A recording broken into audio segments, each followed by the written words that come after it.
Ooh, your lips, your eyes, your heart, your ear, your mind, your whole design, your hands are so divine.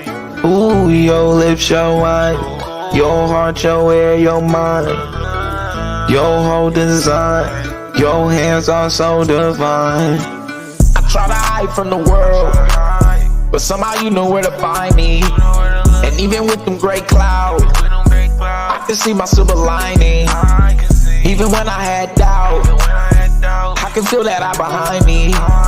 Couldn't see a way out, but you was right there to remind me. I was trying to find help when I just had to find me. And now I know thyself, ain't nobody gonna define me. Said I tried to find help, but I had to find self. I designed myself, I deserve the right to define myself. Ooh, your lips, your eyes, your heart, your ear, your mind, your whole design, your hands are so divine. Ooh, your lips, your eyes, your heart, your ear, your mind, your whole design, your hands are so divine.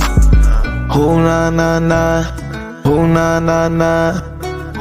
Ooh, your body, ah, na na na na.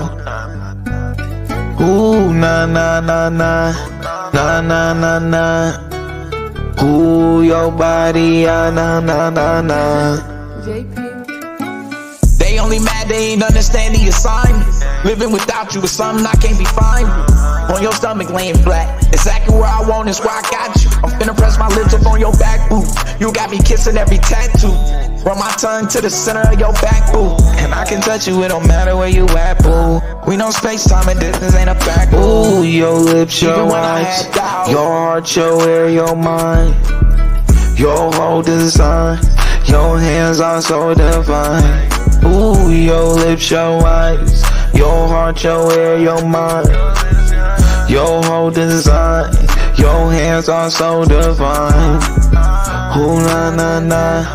Ooh, na na na. Ooh, your body, ah, na na na na. Ooh, na na na na, na na na na. Ooh, your body, ah, na na na na. I try to hide from the world, but somehow you know where to find me.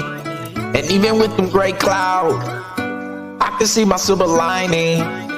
Even when I had doubt, I can feel that eye behind me.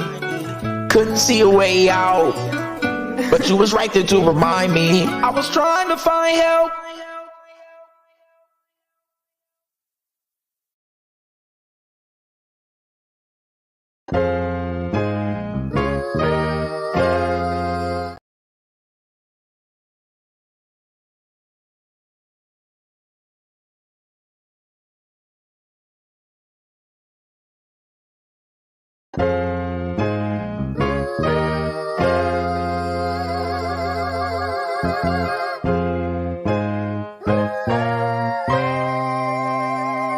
I feel the unholy spirit when it's moving through. Dark side, clearing up all the lies in the rumors too. Dark side, you say you want my life, you gotta fight me first. Dark side, come outside round here, there's nothing like church. Dark side, come and get this life.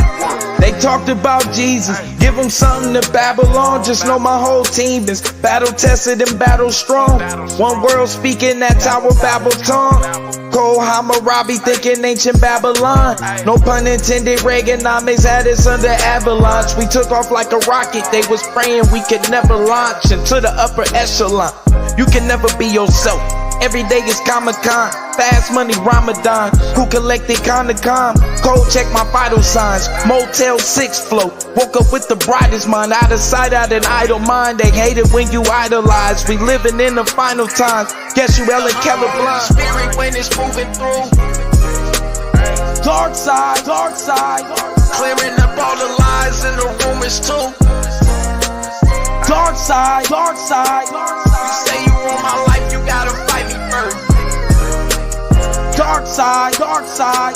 Come outside round here, there's nothing like church. Dark side, come and get this light. Put my soul on the altar, I never offer a sacrifice. The blood that we need for the lamb ain't never acting right. I take my path tonight, knowing that I might have to fight. I probably grab a knife and a 9. I guess I'm packing light, focus on the now, just as much as the afterlife. I recognize the spirit is only taking up half the fight. Stairway to heaven, he won't make it up half a flight. He working, making bacon, bitch, probably out on the Sabbath night. Shoot for the moon, hoping to hit a satellite. You can ask him why when they see me, they call on Adonai. When we both know at the most he telling you half a lie. Feel the transition begin to happen when passing time. I came back in the sky, just like an astronaut, to say you selling Africans out. See you and asking Mike, and it's sad to say they really had it bad for Christ. And I hear the Habasha thinking they are the half is white. Spirit when it's moving through. Dark side, clearing up all the lies and the rumors too. Dark side, you say you want my life, you gotta fight me first. Dark side, come outside round here, there's nothing like church. Dark side, come and get this life work.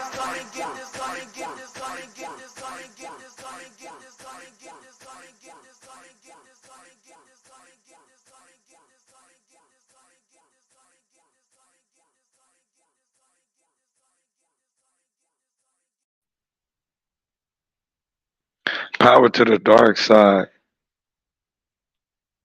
Let me see. Let me get a mic check. Okay. Let me get a mic check. Cool. So yeah, we in there. Just wanted to check that out real quick. I know lately it seemed like my mic been kind of on the muffled part. But anyway, let me get a special praise to the most beautiful goddess of science, technology, engineering, and mathematics, Stemia, whose image is the most beautiful Whoopi Goldberg. And it's crazy because in these times, right, we living in these times where people believe that they are going to be able to blaspheme Stemia and get away with it. But they don't even understand the spirit that's behind that. And they're going to be a major part in spreading, the deity into the minds of other people. So, like I said, I always appreciate it. Like I said, y'all already know, if you are listening to this, together we are Babel. Let's build. Shout out to everybody that's in the building. What's good with you, Planet Free Spirit? Power to the dark side. What's good, Al Catone? You already know. Dark skin love. Power to the dark side. Shout out to the High Priestess Akasha. Definitely appreciate you in the mix. What's good? So, there's some things I gotta kind of kill because a lot of people play this game, right? Like it's reverse racism. And there's no such thing. There's no such thing as reverse racism. And what's crazy is that one of the things that was established in if y'all remember a while back, there was a debate between Domo and Suave. And in that debate, one of the things that was able to come out from Domo's side was that at the end of the day, the only person that you end up hurting is yourself because of the position that you're in. There's no way to have reverse racism. It only ends up being racism. Period. Right? And so at the end of the day, a lot of people they want to take black people down this politically correct road, right? And it's usually looked at as if we're all sitting on this even playing field, and we've moved forward, and so now we should just build, as one big family. The problem is is that yeah, today let's just say they allow you in the kitchen and shit, and you might even be at the kitchen table when everybody is eating, but they don't see us as human. And this is the issue that we end up having. Shout out to Michael. Appreciate you in the mix, guy. Power to the dark side. What's good, Angel? Appreciate you. Definitely appreciate you. What's good? What's good? And a lot of times what happens is subconsciously, and it ain't just black people here, it's globally. We have a tendency to lean towards getting lighter based on elite, what people would deem as elitism and different things. But I'm gonna say it's just based on the standard. Then we do, then you will typically hear about people thinking about getting darker. And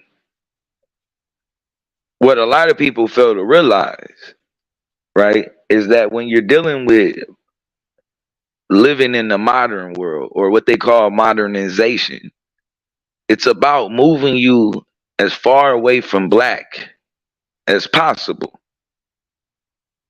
This is a part of the process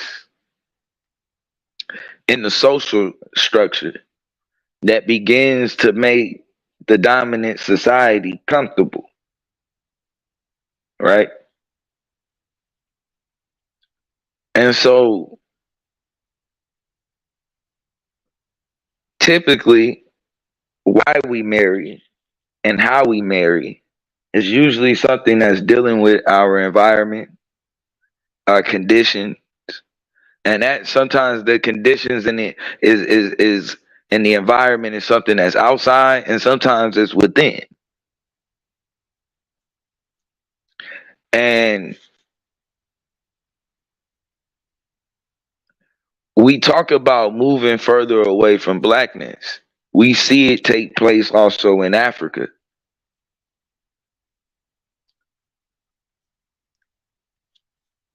And typically in East Africa, where you tend to kind of see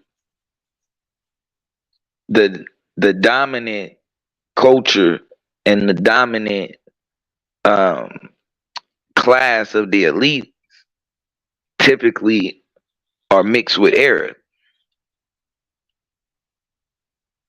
especially when we going into Ethiopia, the Eritrea, and then parts of Somalia. What you get is a lot of Africans who are mixed with Arab who end up controlling the social class and the economic system, the social system and the economic system.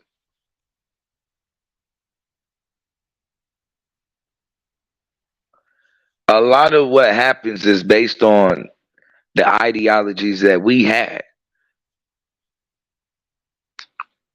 When we came up with different terms, right? And so, in order for us to sometimes describe negative or a positive, we would attach color to it in order for people to be able to resonate, right? And we begin to do two things. We begin to attach color, like white was deemed as pure and good. And this is something that we do. And we deemed black as something as being evil. Even when we get to the point of dark, the way that we describe dark compared to light is different.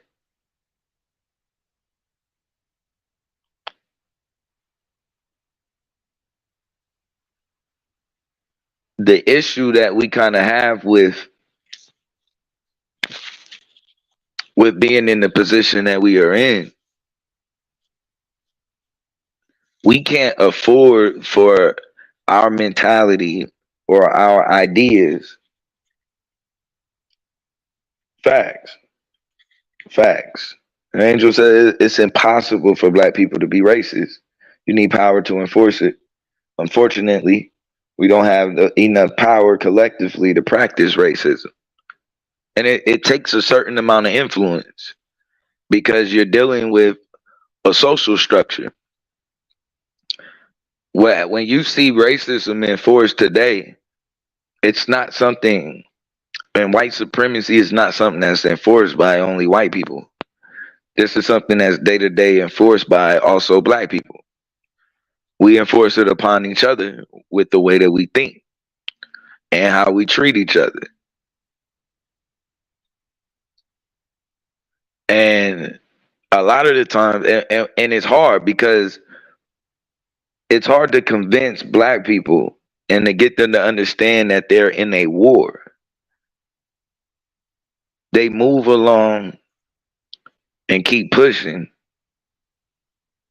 as if we've already lost. And to me, I feel like we've lost a few battles. We definitely have. Power to the dark side. Shout out to the Sith Lord. What's good at y'all, mate? And I'll drop the link too. Anybody want to jump up? But actually, yeah, let me get in. I want to read something real quick, and I'm gonna let y'all get up. All right.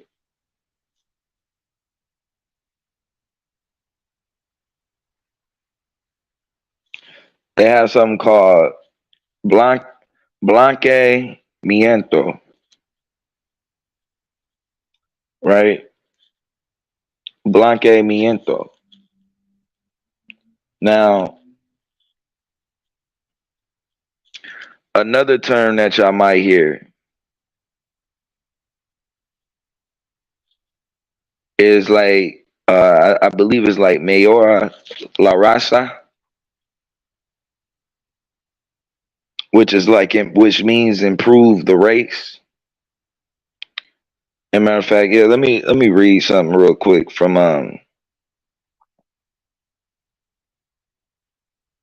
the Huff Post, right? And it says TV networks should do their part in reprimanding racist marks and by representing us more fairly in their programming.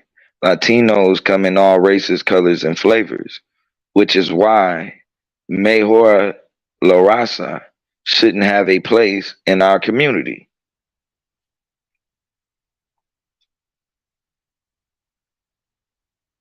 It says Mejor La Raza is a common phrase used in Latin American countries, which means improve race.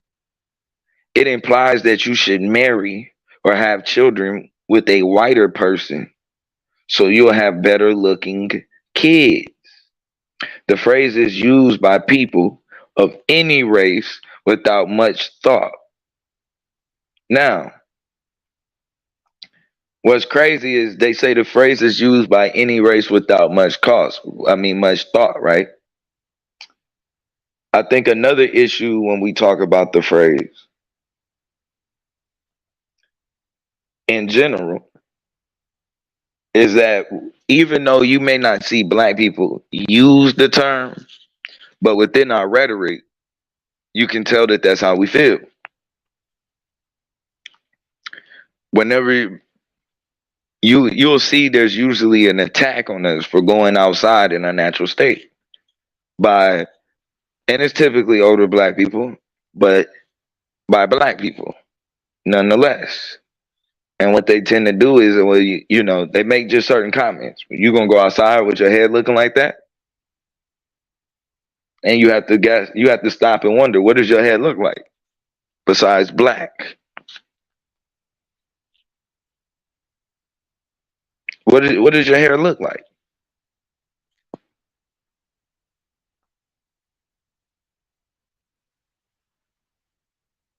Facts. Racism is a part of the system. And we see it because anytime we try to work, and this is the issue, that people fail to realize. We'll try to work with poor people as a collective, and every time they sell us the fuck out, and they get what they want, and we get left holding the bag.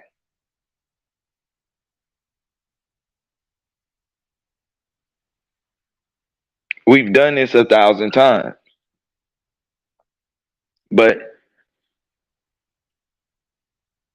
there's something embedded in us psychologically, and it's because of how the social structure is. What's the social standard? It's not just for beauty, but it's a certain social standard for professionalism. It's a certain social standard for being a leader, what a leader looks like, for what a hero looks like. Um, you know, even when you even start going down the list of things like a doctor, a lawyer, um, dealing with what even when you want to think about what the images or what's the face of like philosophy or you know uh just metaphysics, is you're usually not the standard. And when we talk about God, and people will, and see, this is when you know it'd be a fucking game, because people will go, well, God, I don't believe God has a color. But all of the shit that they produce and have around, there'll be a God that looks opposite of them. I don't believe God has a color. Well, why do you have a white God?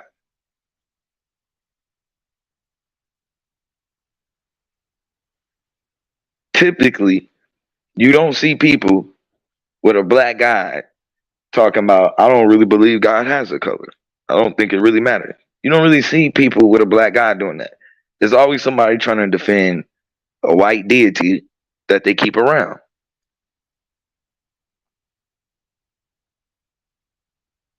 constantly. You can't have that as the standard.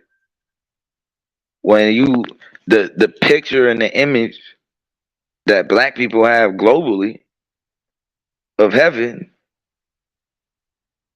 you might as well say that we're heading right back into the 1600s and shit.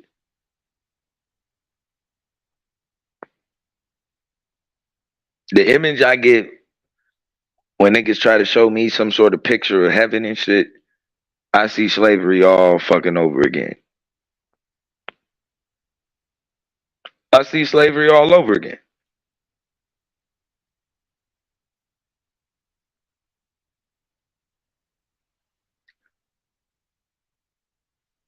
Our fight, I constantly say that we're in a fight and it's a culture war. Facts. White supremacy is Western philosophy and culture, the highest ideology in America, greater than the U.S. Constitution. Facts. And a lot of what it binges on, and see, they have an ideology that they use both in Christianity and that they use in like in America or in the Western world. And it's this ideology of progress. And so the progress is supposed to be them as they continue to integrate you into society. What you don't really see happening is this actually a destruction of you from being who you actually are. The further that we integrate into society, the further away that we grow from who we are and ourselves. The standard, even when you talk about something as simple as to go and get a job, the image and the idea that you feel like you have to have and the type of standards that set on how you present yourself, that isn't a standard that we created.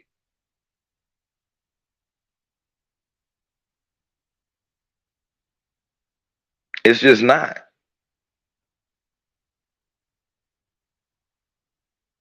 We're not creating.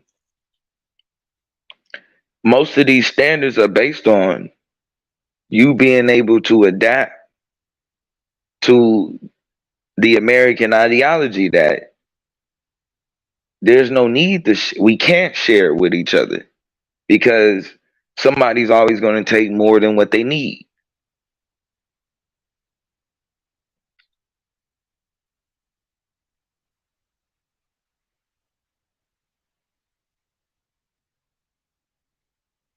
Moving away from like your indigenous culture,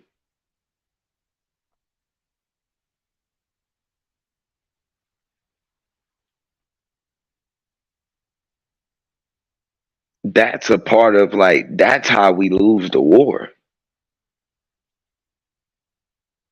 And let me drop the link. We don't lose the war. It's not right now the part of the war that we're losing or the battle. It isn't necessarily physical. It's a battle on what's the standard for a human being.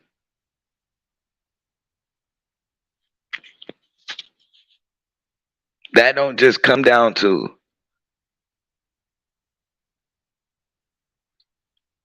where you able to live. That comes down to how you have to talk, how you have to present yourself, how you walk, the way that we view life.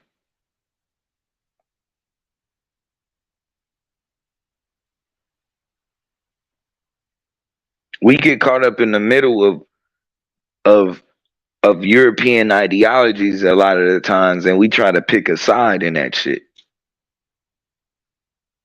Well, no, socialism. No, it should be capitalism.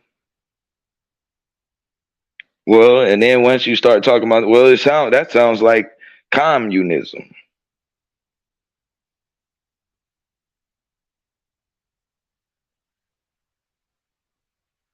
All of these do the same thing.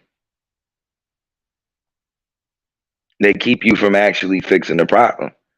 They want you to believe that in order to solve whatever issues we have in economically, you have to choose one or the other.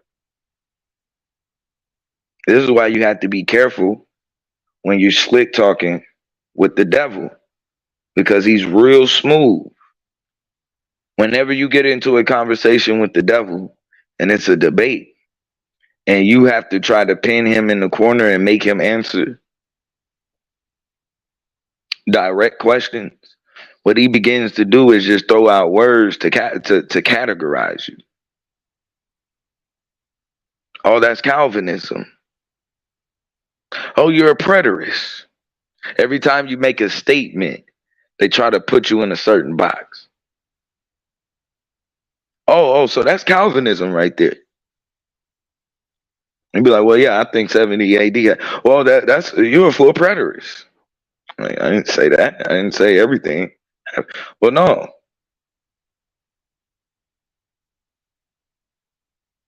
Oh, you're an atheist.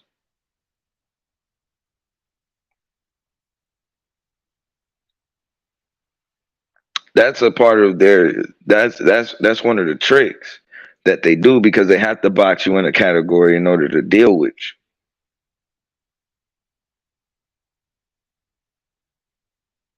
you. But the problem is by doing that, what they do is they make it as if you can't combine multiple ideas together and create something that's more concrete.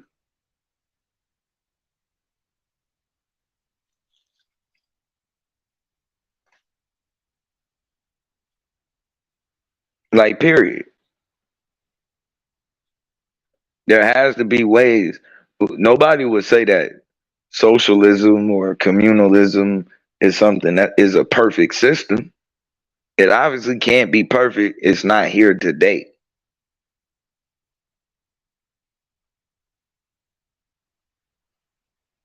But these are things to build off of.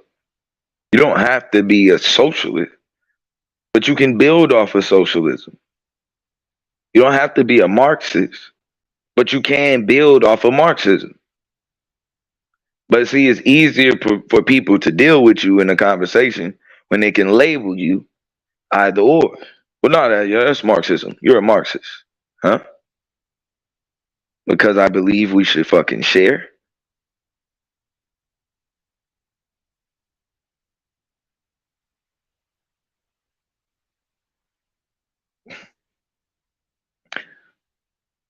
Now, Juju, you know you're supposed to be dark side supremacist. What you doing? What's good?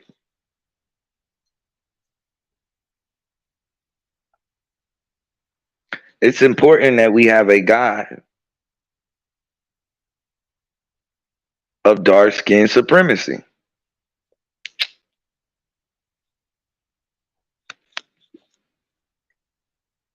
Stimia is the only goddess, the only dark skin supremacist goddess to exist ever. This is the first goddess where the standard for black people and that they will feel is that when they picture themselves in a natural state, they won't think about Sealy from The Color Purple. No. They'll be able to see the beauty in Whoopi Goldberg and see the beauty in their own features. Because, I mean, let's just be real. The black features are strong, are very strong in Whoopi Goldberg.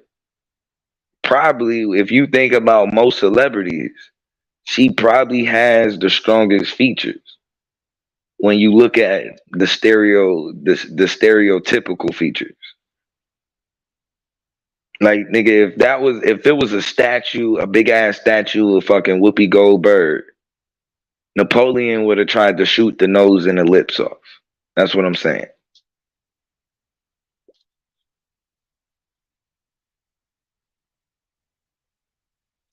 Napoleon would have tried to shoot the nose and the lips off of the statue. And he would have tried to cover up the fact that she had dreads or locks.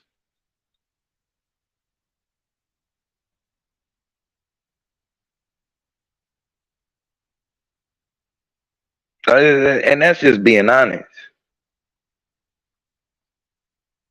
We listen to people who will get up, and if you listen to how people describe beautiful women, a lot of times they will lead the conversation with, "Oh yeah, you know she was light skinned, huh? Why the fuck does that matter?"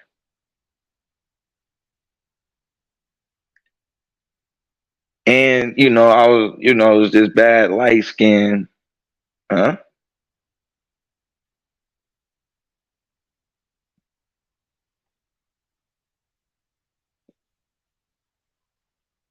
We have to be careful what we're making synonymous.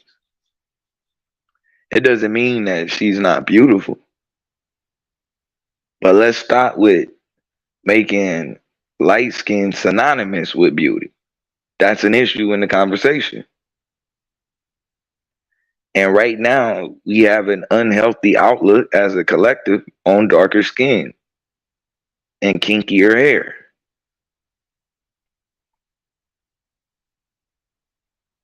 As long as black people have that issue, we gonna have a pro. That's like the heart and soul of us. That's who we are at our core. It doesn't mean that other people of lighter skin are less black. That's not what it means at all.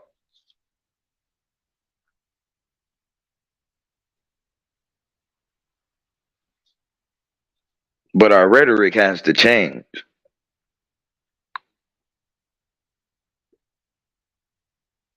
And I don't think that's necessarily fair to sisters that are light skinned. If the only reason why she's beautiful is because she's light skinned. She's only beautiful because she was light skinned. That's what caught your attention.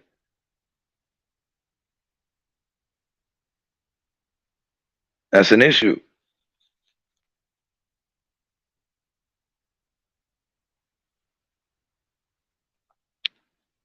just telling you what we're doing with the standard of beauty first.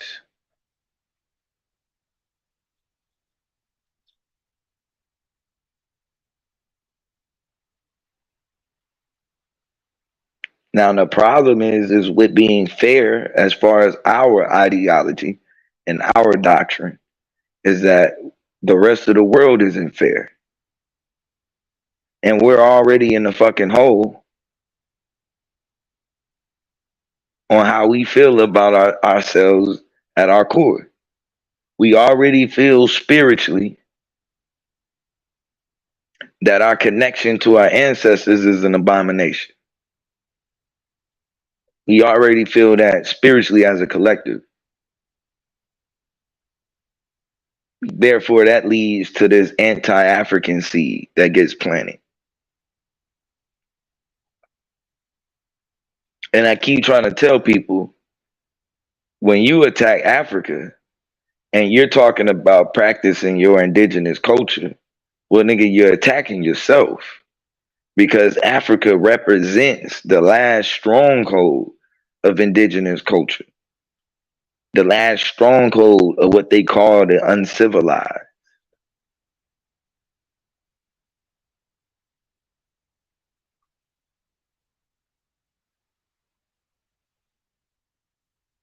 We got to be careful how we look at the word in the term civilized, because we were savages. And I think people kind of forget about that. We were savages. Not because of our behavior, but we were deemed savage because our culture is different. We were viewed as savage because of how we view the earth. See, with Aboriginal culture, there's a certain respect for the water. There's a certain respect for the air. With Aboriginal culture as the foundation, there isn't no, you're not having the problems of pollution and the craziness of global warming. Because most indigenous cultures' goal is to leave as little as a footprint as possible, to be as least disruptive to nature as possible, but to also be able to live and survive and thrive.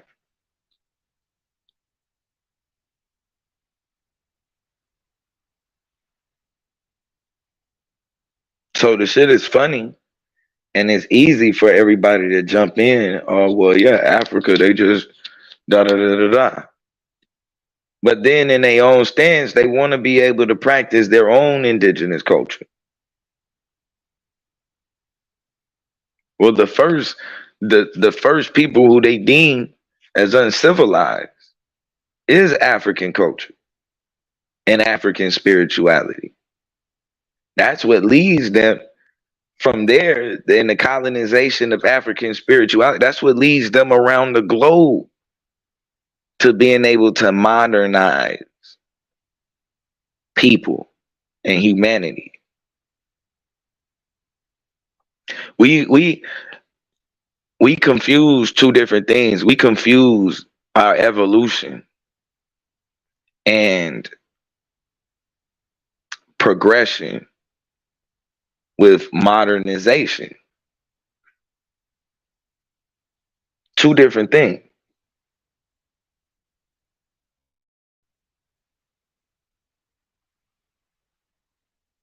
Let me see. Let me read a little bit more. A year ago, a Facebook post by a Latina living in Europe started a heated argument about the history of whitewashing in Latin America.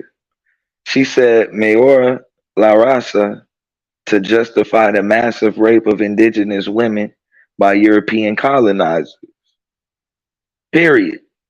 A few hours later, the girl erased the post and dismissed it as a joke. I like to hope she felt embarrassed after being called a racist on social media. As a child, I heard my aunt asking my cousin to break up with the girl he was dating because he should Mayor La Raza. Her biggest concern seemed to be the girl's Afro Latino heritage. You don't want to bring ugly kids into the world. What if you have a girl and she comes out with pelo malo? My aunt thought she was talking some sense into her son. After all, pelo malo literally translates to bad hair. God damn. But it really means Afro textured hair. She didn't think she was being racist or mean spirited. Now, and I want to say this because a lot of people might look at them and be like, "Well, that's not our people." No, these are our people. What makes black people in the Americas who they are is our relationship to the indigenous people to the land. There's a relationship built. So there's no different. Like that's a part of who we be. That's what makes us our own tribe. It ain't just that we've been so far removed from Africa. No, it's also our connection and our mixing with the natives who are already here. Now, this isn't in this instant. This is what we do, and a lot of times the women do it as a way of survival. Because is she thinking about this because she just don't? It's just hate for darker skin and people with a certain hair texture, or is she concerned about the standard in the social structure and concerned that her grandbaby won't have a chance? What's good? Shout out to the Sixth Lord. Peace, peace. Just listening in. Keep dropping signs. Definitely, definitely.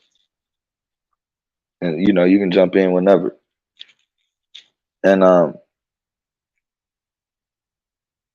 but it's this is a survival tactic because understanding what the standard is socially and how that affects you economically. She's thinking about because there's a connection. She sees it. There's a connection between kinky hair and darker skin and poverty. She's seeing the connection. And she's saying, okay, I want my grandbaby to have a chance. You need to watch who you create a child with and how they look.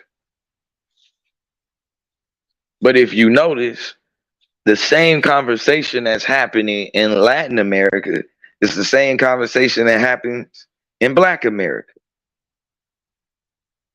Good hair.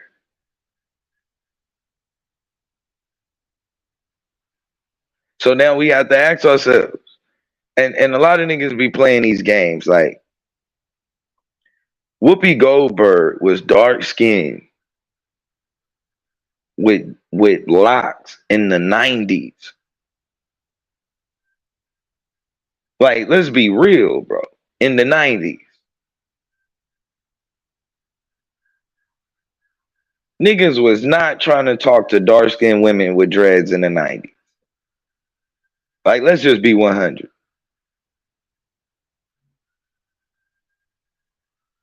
There was a certain standard. What's good, Domo? Hit the link, man. This is definitely one of your convos. But well, yeah, Blue. She was doing that in the '80s. So the image of the '80s crossed over into the '90s, Mm-hmm. and people that don't understand that means you have some of that light skin biased in you also. if you can't see that in our culture, if you haven't been hip to it, and it's not, and don't get me wrong, my mother is very light bright, and I love that woman to death. So this is not reverse colorism.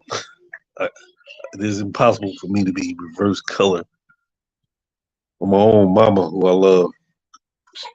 But to understand how this culture makes um, black women in their natural state feel like they're not beautiful, it's pretty obvious.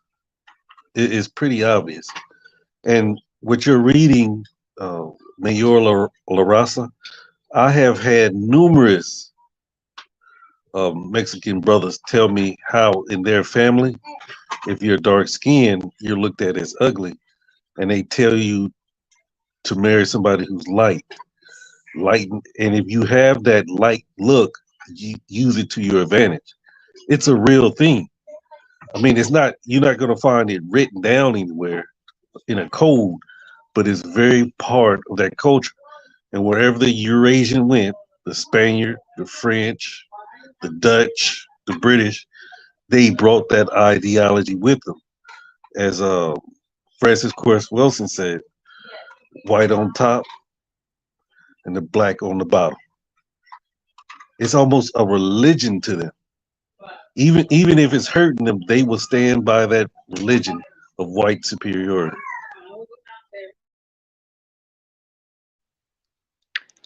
And it sucks.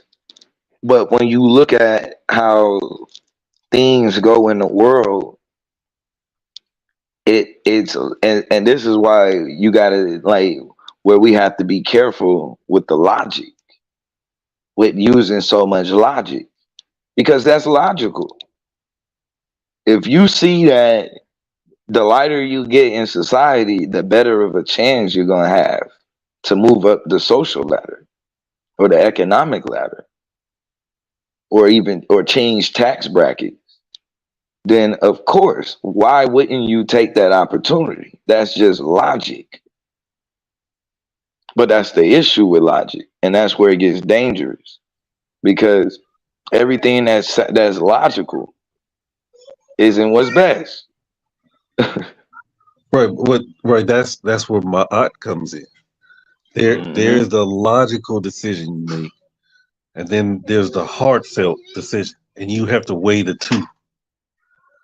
You have to weigh them in the balance. So yeah, the logical decision is okay. Let me lighten up my seed, my children and my grandchildren, because they have a better chance in Western society. But then you think about it like, man, that's crazy. Why would I want to live in a world that is like that? Let me challenge that system because I will have a child that's dark. And why would I want them to live in a world where they're not comfortable in their own skin with their own hair? So let me challenge it. That's the heartfelt decision. I found a law and I was shocked. And it's really a war against the African mother, the African woman.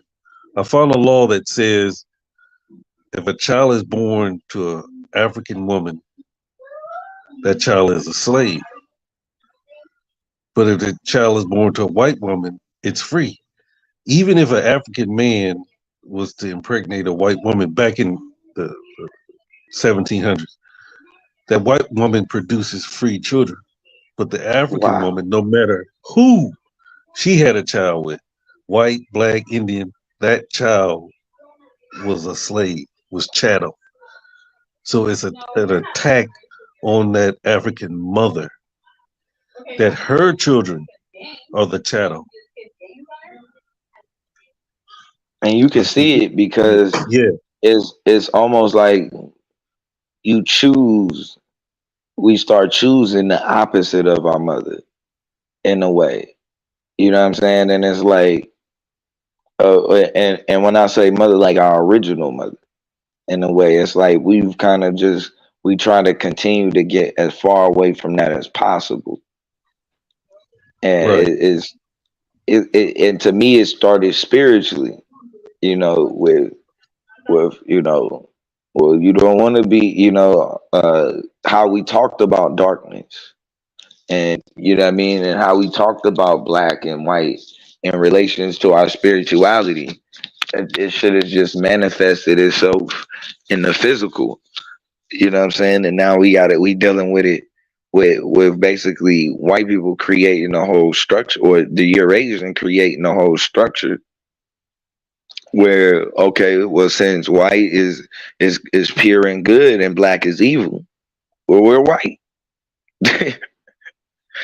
You know what I'm saying? It's like we kind of open up the door for that. Right. So Right.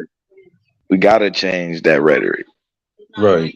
We should strive to be white. That's subconsciously that's what we're seeing. And Mm, there's even more who say that you should want to be a free white person. yeah, like, man. That And should be it's your like standard. still using that rhetoric. And they don't Yeah. even see, like, yeah, that's how they was able to slip right in and take your spot, because they looking like, well, we're white. Like, you know what I'm saying? If anything, we're closer to white than you are. So it's like, and you can see where, even like when you go to, like, it was black people who believed that, like certain African cultures and stuff. I think the dude who showed Nasir showed the Igbo dude talking about some, they used to be white and they came from Abraham and shit. I'm Yeah. like, bro. Yeah. And I do think some of that is true. Where when they came into those areas, they were Hmm. sleeping with um, the African women, but they would abandon the children, and the African tribe Right. would um, had to take care of them. But they kept that tradition. Like, my grandfather, my great grandfather was Arab, so they Right. carry that ideology of whiteness, and whiteness is, people say, oh, we're not colors. It's not a color. It's like a religion or an ideology. Right. That, yeah, Because yeah. they So they even white people lose their culture, are willing to remove their culture in order to yeah, become white. yeah, yeah, because they had different cultures. The Vikings weren't Christians, but when Christianity came, the Norse religion pantheon had to take a back seat. Hmm. Yep. When you see it develop, I mean, you can still see it play out when you look at the Eritrean, the Ethiopian wars, and where it gets tricky is when you look at Rwanda, because if you look at Rwanda, those people come into Rwanda, and the reason why you get the split with the Hutus and the Tutsis is because one of those people were Eurasians, bro, that moved in. And they brought that culture of goat herding and Right, shit. And right. they changed like the whole economy in fucking in Rwanda, and was able to put the indigenous people on the bottom.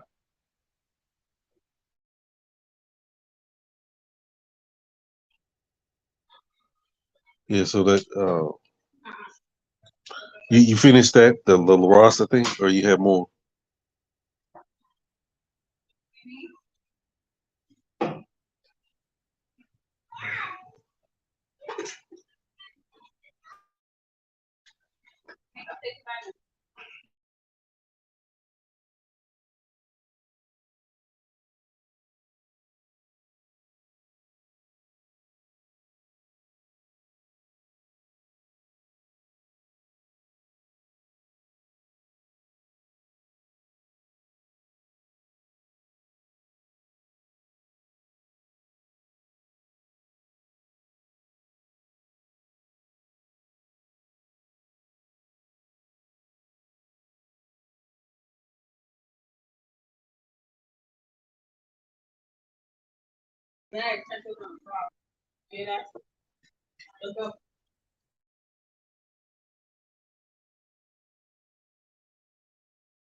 Mic check. Okay.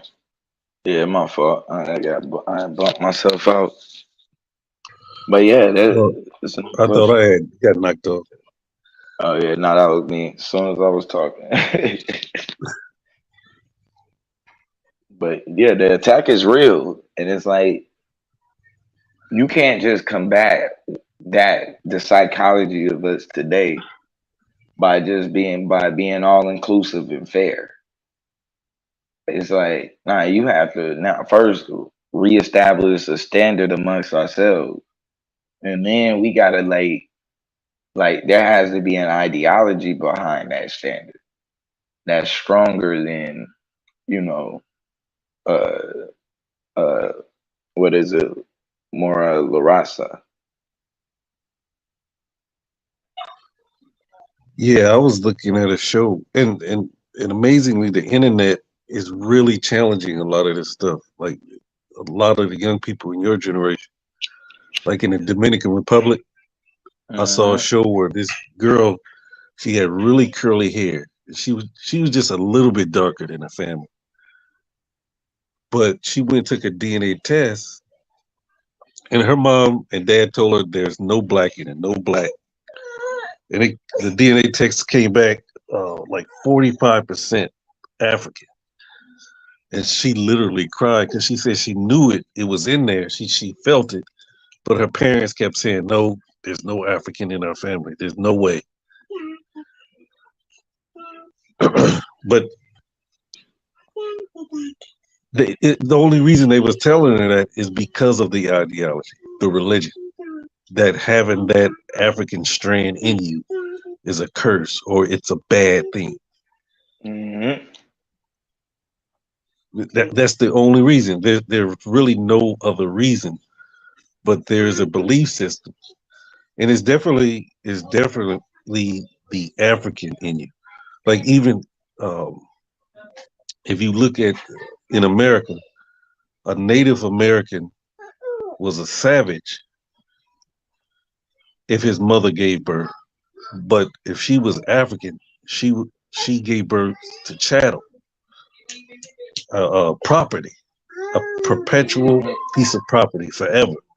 So so the lowest of the low was that African woman in the eyesight of the Eurasian, in his ideology. And that religion, that ideology is still with us today. We hold on to it. And it's dehumanizing in a lot of ways. And it's like that's why whenever we talk about independence and true black nationalism, it's it's usually met with more so of an approach that like it's usually met with patriotism. You know what I mean? That's usually kind of what it is. Yeah. And behind it is you niggas can't run no nation. Right. Sit your black ass down and be happy and stop worrying about running a nation. 'Cause y'all niggas can't do it. That's, And I that's think that's what basically makes yeah, that's what makes Liberia a dagger because it's like we have, we can fight wars, we can do all kind of shit. It's like you know what I'm saying. It ain't pretty. It ain't the you know what I mean. But it's like shit. It right. was. It's still a work. And to me, it's still a work in progress. Oh yeah, a huge work in progress. Even Haiti, like Right. people always talk about the French Revolution, but Haiti was a part of the French Revolution because they took the ideas of the French Revolution and they used it that man is free. So the Hmm. the true expression of freedom was the French Revolution. I mean the Haitian Revolution, but they never used that as an expression of freedom. They talk about the French Revolution, the American Revolution, but the Haitian Revolution wasn't rich people fighting against the king. It was slaves fighting against an imperial enslaving power. And they said anybody, if you was indentured servant, if you was African slave, if you was Native American slave, if you came to Haiti and helped fight, you would be free. And so those are symbols for us, but because they're not pretty, they don't they don't have all the amenities that these other nations have. We Right. ignore them. We simply ignore them. And it's sad because like everything that's making you comfortable is either shit that we created and don't benefit from the most as we should, or it's shit that you know what I'm saying, like it, it's all and not even or and it's based off of the resources that they stealing from us also. Right. That's the funny thing. Like people talk Well, about, oh, the freedoms we enjoy in America. No, those freedoms were for a specific white male landowner. If you was white trash, you didn't have no freedom. The freedoms that people enjoy are the freedoms that we as African American people fought for. But we don't get the credit for that. We don't. it's a fact. So how is it that we couldn't produce what we already didn't fought for? It's a misconception. It's just we have a low view of ourselves. You can't even get around that, and you can tell because, and that's why it shows itself when we interact outside. It's like how far we're willing to go with each other, but we seem to never test that line with the Eurasian. You know what I'm saying? It's like we're willing to show that, you know what I mean, if you cross the line with us, that, you know, it's gonna be repercussions immediately. You know what I'm saying? And it's like, but when it comes to them, the conversation always has to be, well, let's do things the right way. Well, nigga, if that's the case, well, let's first fucking do things the right way with each other, bro. Like, nah, I don't think that's really it. I think what needs to be done is, nigga, we harness the bullshit that we doing and use and aim that shit in a direction that's useful. Like, niggas is doing what they doing in places like Chirac and in LA and you know what I mean, and in the Bay and all of that type of stuff. The reason why they even move like that is because that's really around the age that you in your warrior shit, bro. You a diehard for real. From like 11 to like 16, 17, you were like literally ready. You are invincible to the world. You know what I mean? And it's like they they going to war whether you like it or not. The question is what direction are we going to war in? We seen it even in Liberia. That was like the average age of the niggas that's fighting in Liberia. It's like 14 and 15 and shit. That's the same time around the time we out here shooting at each other. Right, or really started. And that's the dynamic when we talk about the aspect of the nigga. Like the nigga is just is rebellious because of the conditions. But Mm. that rebelliousness can be educated in a direction we need it. But we don't tap into that because it's almost like an anarchist. Like, look, I see what this system has done to me. I'm going to reject it and everything it represents.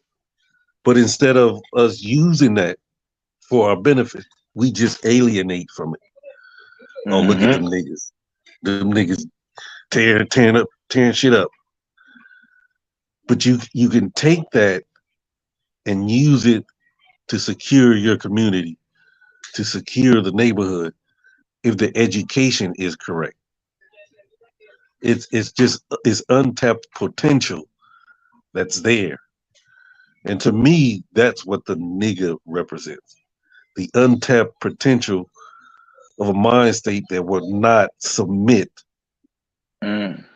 to the ideology of white supremacy. And if you And don't, it's and you yeah, can go ahead. see Go it. ahead. It's misguided.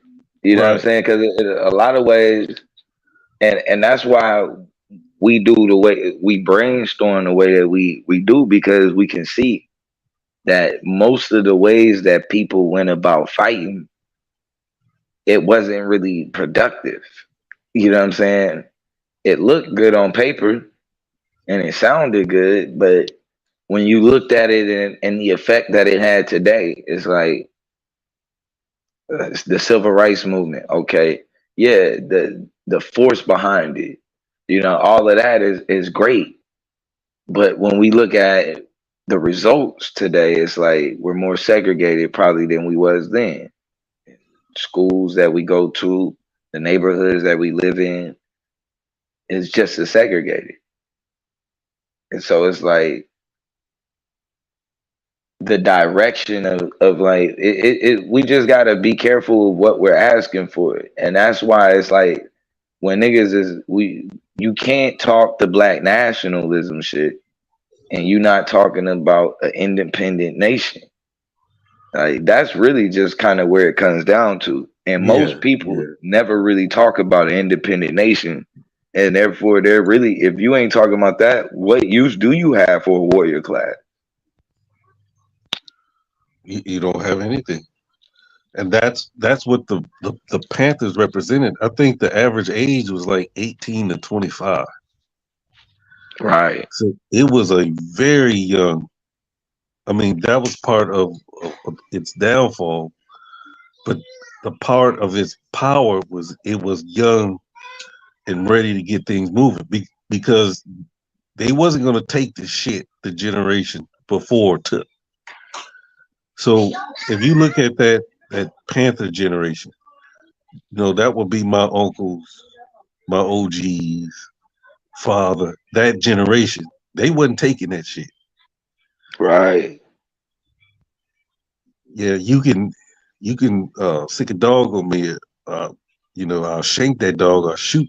So the system knew, okay, we cannot have them organize in the street. We couldn't have that group of people organize the street. So they began to either imprison them, set them up, uh, drugs, just all kind of stuff because that they was tapping into that untapped potential. Right. And what was celebrated was the people that followed Dr. King, the Jesse Jacksons, the Al Sharptons. I forget this other guy who always say calls good trouble, good trouble. His last name was Lewis. I forget his name though, but that was celebrated and pushed and rewarded. But the Panther movement was looked at as this is what's destroying the neighborhood. This is not good. But that's what the streets needed. It needed that street organization.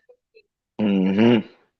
The street organization would have got to the grassroots, and that's what the Panthers was getting to the grassroots. That's why it was the most dangerous organization in America because of their effectiveness on the grass. They was able to tap in to that warrior class that was Right. rising up.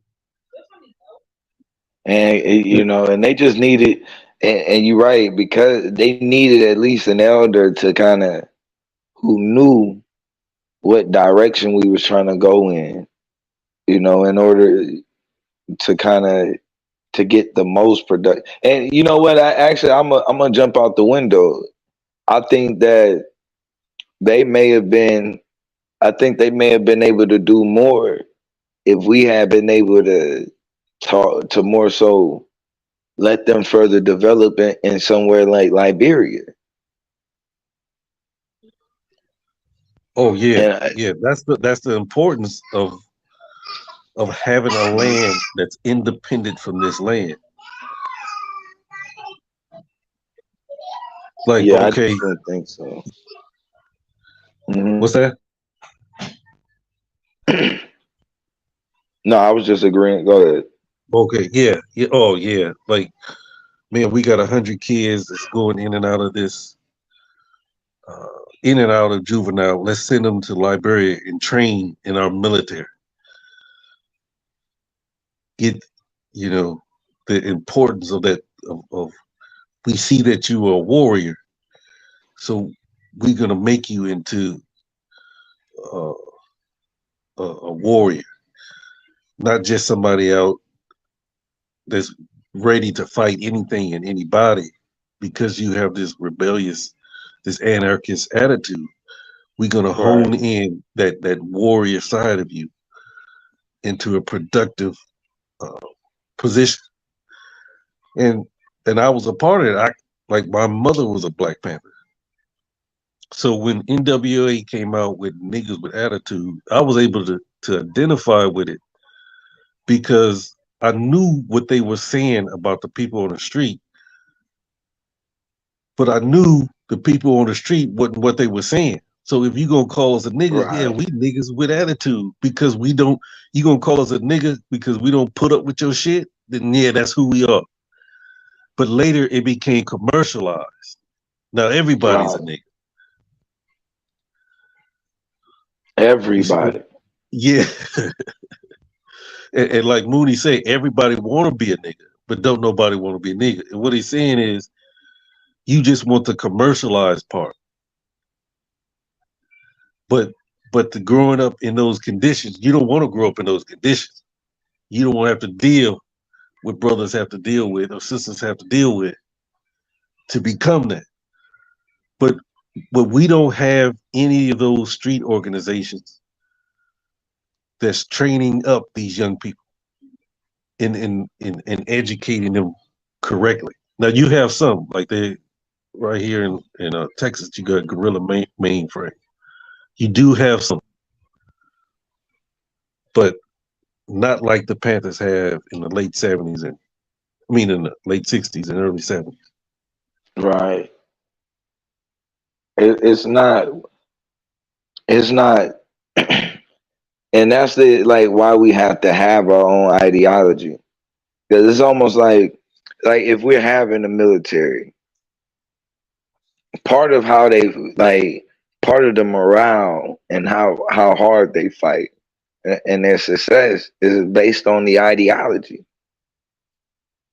You know, here what makes this country unique and how they set up their military is they're not loyal to like the president or you know what I mean to like the Congress or whatever.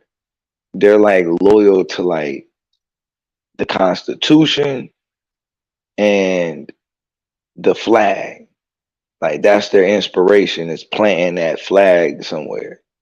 And it's the ideology of freedom and democracy. You know what I'm saying? Like that's the shit that drives them. And you know what I mean, to go and fight and not turn on their own country.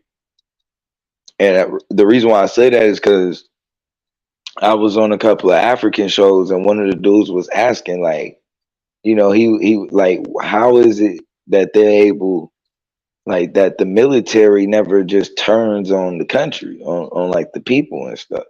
And that's why I was saying it's the ideology behind the military, and you know what I mean, what they believe that they're actually fighting for, and what they're doing. And so, regardless of what the mission is, they ain't gonna ask questions. You know what I'm saying? They go in and they go get it done. And we gotta have something that's similar that not only makes us here want to send our kids You know what I'm saying? To go and get right, but also one that keeps us, loyal to each other.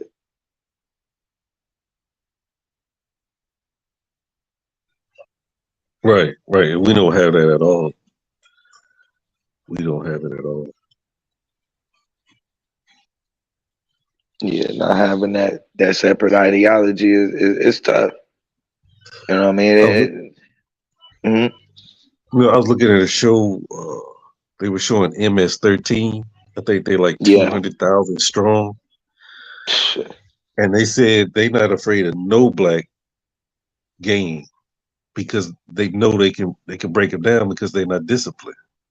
They don't have the loyalty that MS-13 had. Right. And it's true. That's why the LA gangs can never get as big as an MS-13. I mean, Niggas they do they not have the loyalty. Yep. right, right.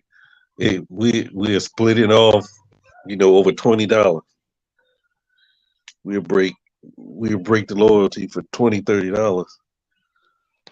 But that comes with, even with that, there's a level of self hatred where we just cannot work together. Like, you're gonna have bad times, you're gonna have arguments, but then we'll rather than say, look, you go your way, I go my way. But nothing really gets built from that. Right. Right. And you can see it because, especially when you look at the game and how many of them, like, even when you look amongst like the Crips, how many of them split off and began, you know what I'm saying? Actually, they not even necessarily going at blood. Like, they got other friction with other Crips at. Oh yeah, And yeah, you know what I'm saying? It's like, what? You know what I mean? To a lot of people, that'd be confusing and stuff.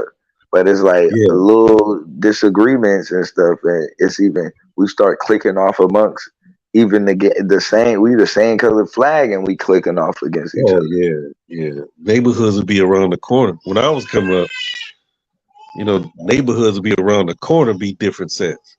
They still be Yep, crip, but they be different set. and it's But smoke. whenever you face, like where I came up, it was the Latin King. Mostly all Mexicans was Latin King. Right? Yeah, they had a strong ideology too. Yeah, and the son, nobody messed with the Sons of Samoa because they was just SOS all the way. If you was a Yeah, they were Samoan, strictly Samoan. Yeah, yeah, and that was it. There was no breaking up SOS. You was SOS if you was Samoan. But dang, I man, forgot about. yeah, if you a brother, you was either 18th Street crib, Grape Street crib, Kings Park crib, just all kind of cribs, just everywhere. Yeah, and everybody be. Yep. It was wild, man. And But that's a product of the system though, because all the street game was a spinoff of the Black Panthers. right, But you took out the OGs, the elders, and you replace them with somebody young after materialism, and then you get what you got, and that's what it happened. gets ugly. Yeah, it gets ugly, and that's a part of like the connection too with hip hop promoting so much, promoting capitalism. It really just not even just hip hop in general. I think just our music and our entertainment. Like even when you look at it now, it's like the entertainment. You would if you looked at Mo's television, the way that they tell the story of black people is from like like this upper class. You know what I'm saying now? And now like the Mexican is the maid and shit for black people and shit. Like I'm looking like, huh? Yeah, yeah, yeah. It didn't totally. The only shows is the bourgeois, the petty bourgeois Yeah, black on top, trying to make money move. and getting behind me. And it's like, come on, man. And I'm not saying that we don't have those people because we do. We have successful black people. We really do. But I think if like at the end of the day, we talking about nationalism. Like having successful black people isn't the goal. The goal is to have a successful nation of our own. And I think that's where we got to separate.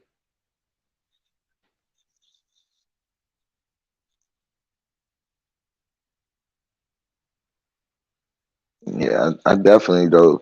Like I said, having that, that type of nation, and Liberia is one that, to me, the Constitution protects us, and it gives us an advantage because some of the if some of the ways that they go about politics is very similar to the structure here,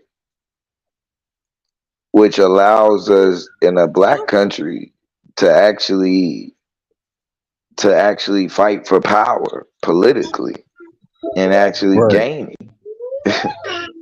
right, right. I mean, there's a lot we can do. That's why you hear me say, don't give up your citizenship here. Right, We still need what I call like representatives here. But then we have a power, like if you say Liberia, we have people over there representing us in right, political. Then we have the uh, business end. Well, we're doing international trade, and this is where our leadership has failed us, man. They failed us big time because what black leadership did in America, which is they assimilated us into the liberal Democratic Party or the liberal Democrat society, where we allowed the liberal white Democrat to be our leaders, and we just be their supporters. And so they would give us stuff like affirmative action, but nothing with real power. right. Yeah. And and that's the like which I think I was having a discussion yesterday with Black Son when talking about like Ukrainian nationalism, and that was like a part of the what that was like the important role in their nationalism is they had a separate identity. You know what I mean? They seen themselves as Ukrainian and not Russian, and so therefore they was able to actually start the process of even having independence. We talk like we're not um um like we're a separate nation. We're treated like one. But when it comes down to how we move and act, we're comfortable with being, breastfed by this country.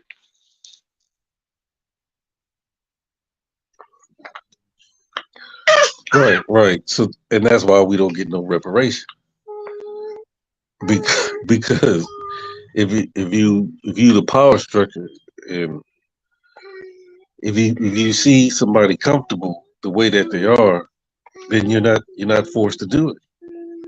You don't have to do it because they still gonna black people still gonna be here. We still gonna be loyal. So what's the point? There's no pressure to give black people reparation. And on a case like I don't know if they know it, but Yanga and Black Sun are like on two different ends of the nationalism scope. Right. Like Yanga talks about revolutionary black nationalism. Uh, Black Son, man, you yelling at all of them. But Black Son he's more uh, like the NAACP, make sure everybody have their rights, their liberties. Right. Two totally different ideologies. I don't know if they see that. I know they're good friends, but on that political spectrum, they're on opposite ends. Definitely. And I think, and personally, I think both of them. I don't think neither one of them is really talking nationalism. Black nationalism. I hear it's like, to me with Yanga, I hear more so. I mean, with Black Sun, it's all out patriotism. I think with Yanga, it's a form of patriotism that they call um, uh, civic nationalism, right? Which is much different from like ethnic nationalism. And so it's like when you talk about civic nationalism, it begins to kind of where we begin to share um, ideals, and our connection to is more so to the land, and it's to the wars that we fought in. Well, we shared these wars. We fought in these wars together with white people. You see what I'm saying? And so it's like, and still do. And for white people, we didn't fight in these wars for ourselves, or what I mean, to benefit our own. And we were fighting. And this is what's even wilder. We went to other countries and fought to get other people fucking independent, and wasn't even thinking about getting ourselves independent. We were only thinking about still, you know, uh, just how to make things more comfortable as second class citizens.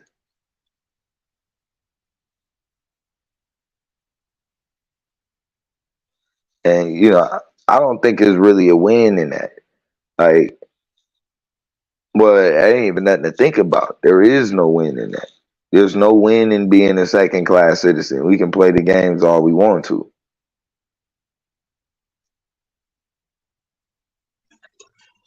Right? There's no true power in that. There's no true power in it. It's. I mean, we can fight on the lines of the Constitution, but that's not the highest power in the land. As you say, as a second class citizenship, we have to take a back seat when they feel like they need to be superior to us. Just like what Biden said.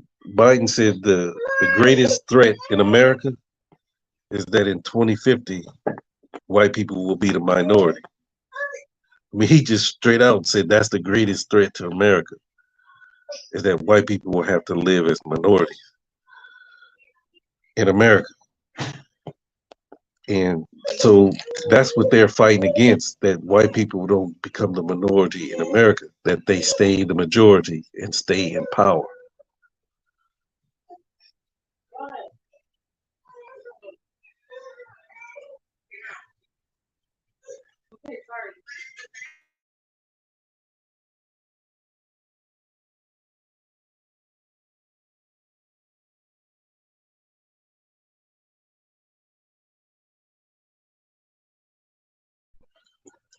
I don't know if y'all can still hear me. Blue, you there? My fault, I was muted.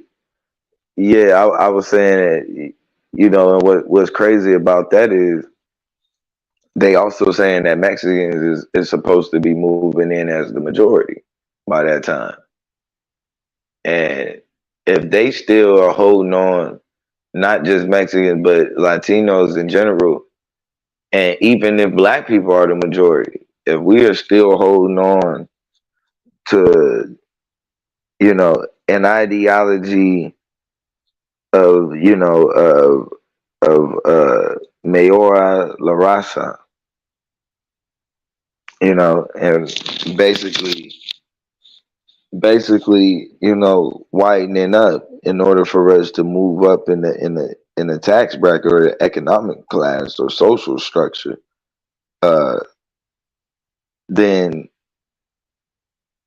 basically we're gonna create the same problem. All they're gonna do is make them honorary white. Oh yeah, they already done that. They already done that. Uh, so yeah, it's a wrap. So that's a whole nother, you know what I mean? That brings them right back to being the majority again.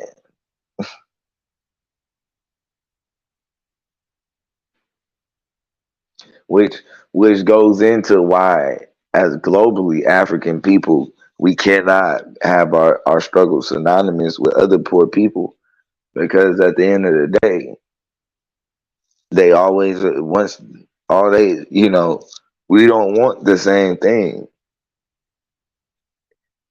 and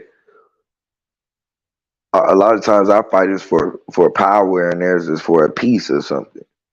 And so they offer them the piece, and then they end up selling us out, and now we left holding the bag as usual.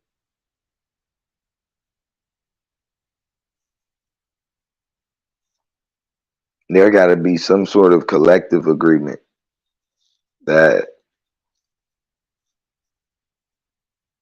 it we got to determine what's our currency. And I don't mean something that has to be like a physical coin or anything like that. I just mean, what currency is it that drives us to work towards each other and building up ourselves and what we have?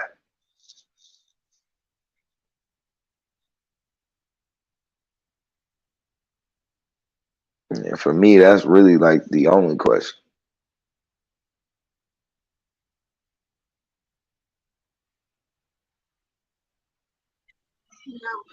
I see you got some competition on that other channel.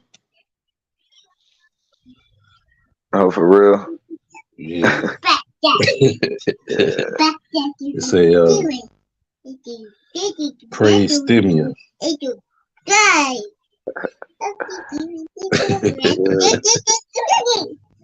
I definitely gotta pursue them.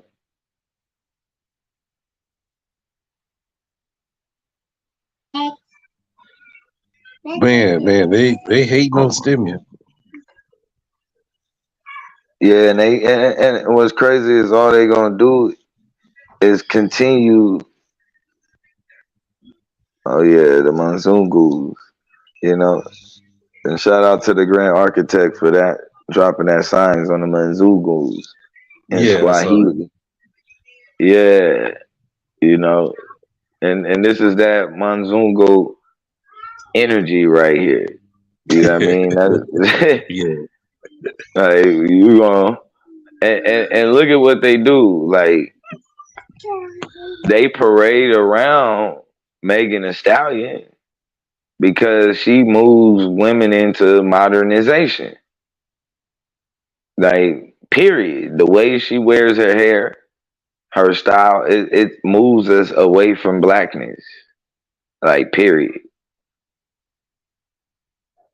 So you can have that as the image, but you can't put her up next to Whoopi Goldberg and and think that's gonna solve the issue. No, the issue is that the reason why Megan Thee Stallion looks the way she looks is because of the attack on Whoopi Goldberg.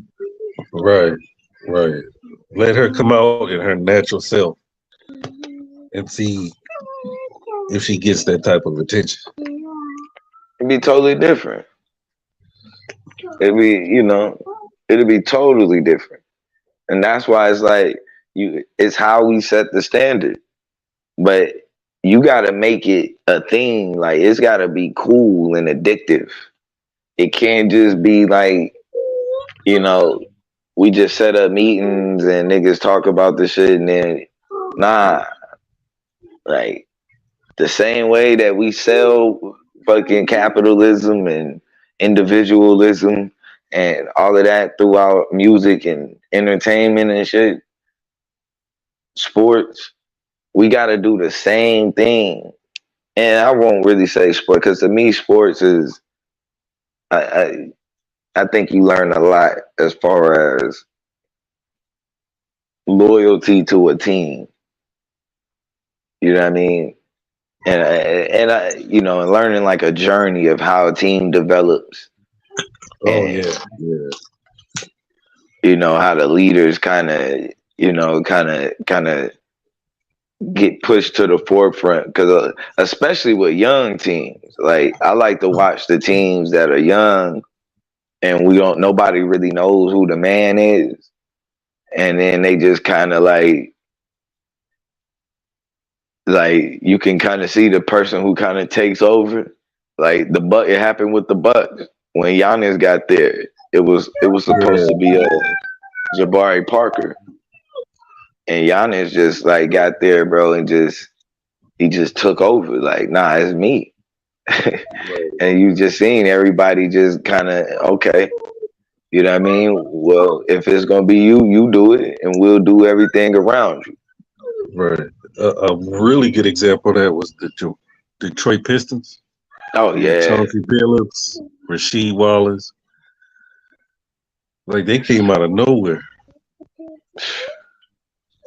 man, yeah, and especially like I mean, like the way they did it too. It was totally a team effort. They let Chauncey and Rip do the heavy lifting offensively, and everybody else was like, "All right, we'll do the dirty work." you know, Right. Yeah. Yeah. they got dirt. Ben Wallace was getting dirty. Everybody did. So I'm thinking about drinking early this morning. I ain't even gonna lie to you, man. I'm excited today. I don't know if you heard, but my boy Westbrook is getting a ring. So I'm Where do good you end with up that. going? To the Clippers.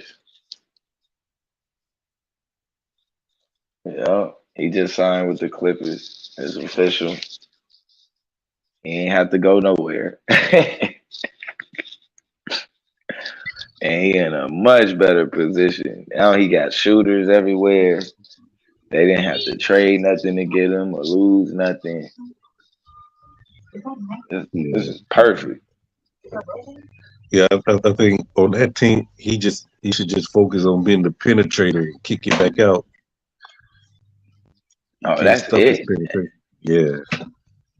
He gonna do a lot of that. He really his thing, he gonna get Zubac. He gonna get the other dudes a lot of easy, you know what I'm saying, shots Yeah. and quick points. And then that's gonna open it up more for Kawhi and them. And then he gonna get them the ball and get out the way. He ain't even finna Yeah. like Yeah. He didn't learn that lesson. He did too yeah, much when he was in Oklahoma. yeah. And he passed that. You know what I'm saying? Yeah. He didn't learn that lesson. So now he got two killers. And that was the difference. Like a lot of people was talking about him and LeBron, but it's like he couldn't rely on LeBron to make a shot like how he could with Right. Paul Right. George, Durant. And was that wasn't a good fit because they're both Yeah, ball handlers. yeah, LeBron takes a lot of the basketball and the court, yep. and so does And Westbrook. for a bad I never shooter, saw that. bro, Yeah. like LeBron's a bad shooter. This nigga take a lot of bad fucking shots, man. Yeah. From I'm everywhere. like, damn, From bro, everywhere. really? Like, you just gonna keep shooting? I'm like, yeah, I'm watching Westbrook get all the blame, but I'm like, we not gonna say nothing about LeBron going 2 for 14 from the three. Like that ain't a problem. Yeah. Like, why are you shooting 14 threes exactly, my nigga? Right. Like, And you 6'9", 230. Like, come on. Curry ain't even like this dude was shooting more threes a game than Curry, bro. That shit was ridiculous. I'm like, we ain't never finna win like that. I So wanted to say something what Al brought up that the problem is the Black Caucus, and mm, it is. We mm, the Congressional Black Caucus need to get rid of every last one of them. They'll lock them up in a dungeon somewhere just to yeah, send a message. That's yeah. been the biggest problem. They definitely impeded progress big time.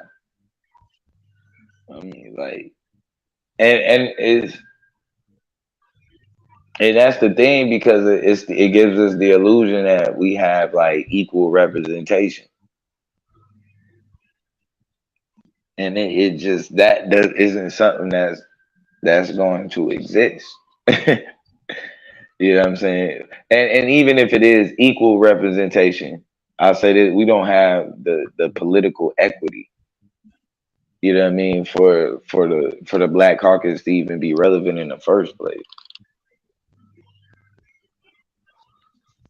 Yeah, yeah. The way they trying to practice it, yeah, it it needs to be changed, but it's not. It's not going to change. It has to be Nah, something more revolutionary than that. nah. I can already see it. Those is you know. I mean, it's a chance, but like it's just it's to me it's just going. It's the ideology is the just the first part, and how we push that to our kids, and then how they start viewing the world and how to react to shit. That's where we'll start to see, you know what I'm saying, a real change. More people just really not, you know what I mean. But it we have only so much time to practice. And I think when I think you and Domo get into the talented 10, I think that we got to start. We got to get the talented 10 to Liberia to build. You know what I mean? At least Yeah, be able yeah. to build themselves. Right.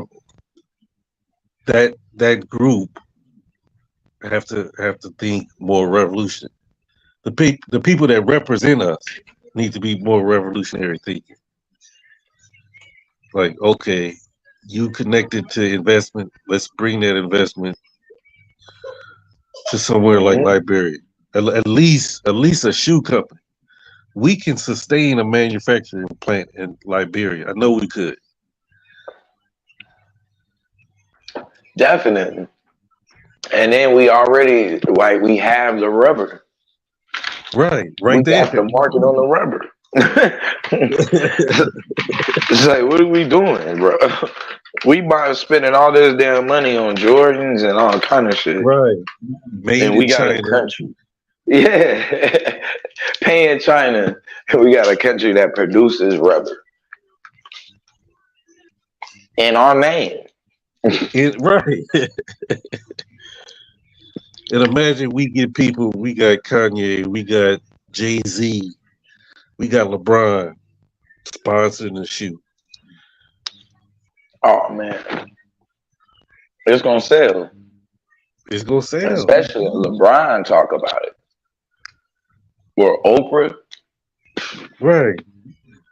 And the investment coming right from America to this manufacturing plant located in Liberia. Man, come on. You go from there, probably, do clothing, some cheap clothing, underwear, t-shirts, hats. Man, there's so much that we can do. It's just we're not organized. And that's the goal to get rid of the thinking that we're not a people. We are definitely a people. We're just unorganized people.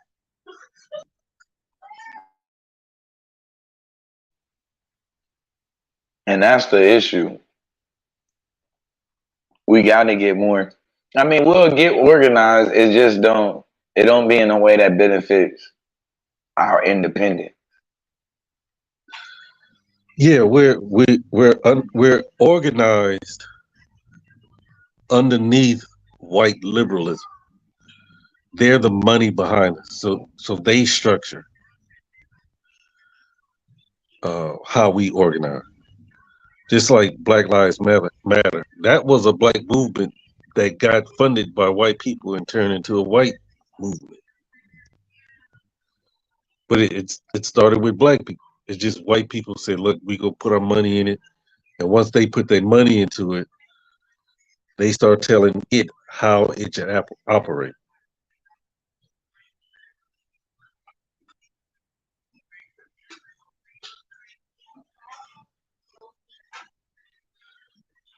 But definitely, we get organized. We have so many different options that we can use.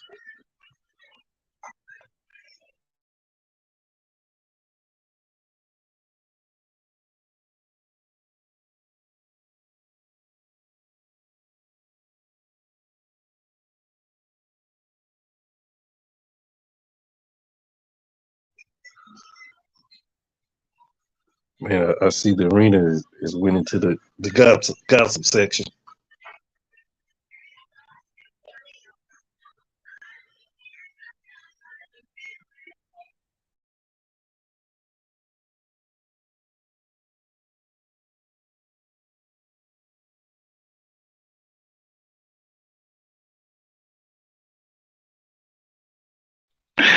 What's good, man? What's good? Karai in the building. What's good? Yeah, I see. I see. I just got a couple of messages too. Yeah, buddy. Yeah, I'm buddy. talking about, but it's rough out here, man, in these streets, bro. God damn, man. You got to I be move trying to wise tell. now, man. Yeah, yeah. What I we thought was appreciate it. just what we thought was just YouTube against the Hebrews turned into something much bigger, bro. Yeah, It's turning yeah, into something much bigger. yeah. I don't think it's. I don't think a lot of this is by accident. It's the typical blueprint. You know what I'm saying? So Yeah, yeah, I get it. It says a lot. Yeah, definitely got to be more careful. But exactly, exactly. you know, I wish the best. You know what I mean? But that's the most I can do.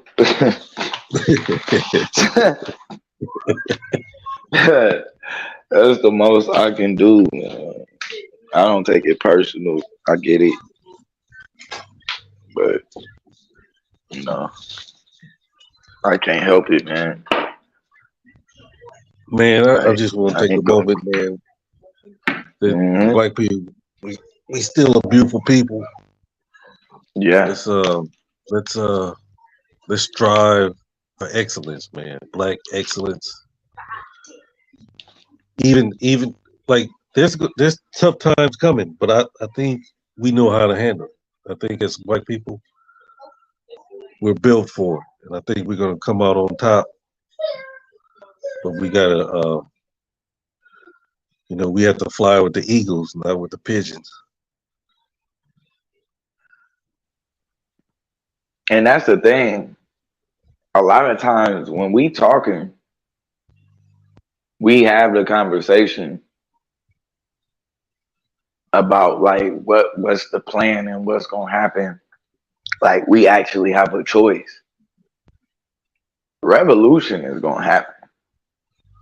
Yeah, yeah. Well, in reality, like I done went through so many different, not so many different, but I went through revolutionary training, and the Hmm. and the teaching is you do not cause revolutions. You prepare, and when it happens, you're ready for it. Right.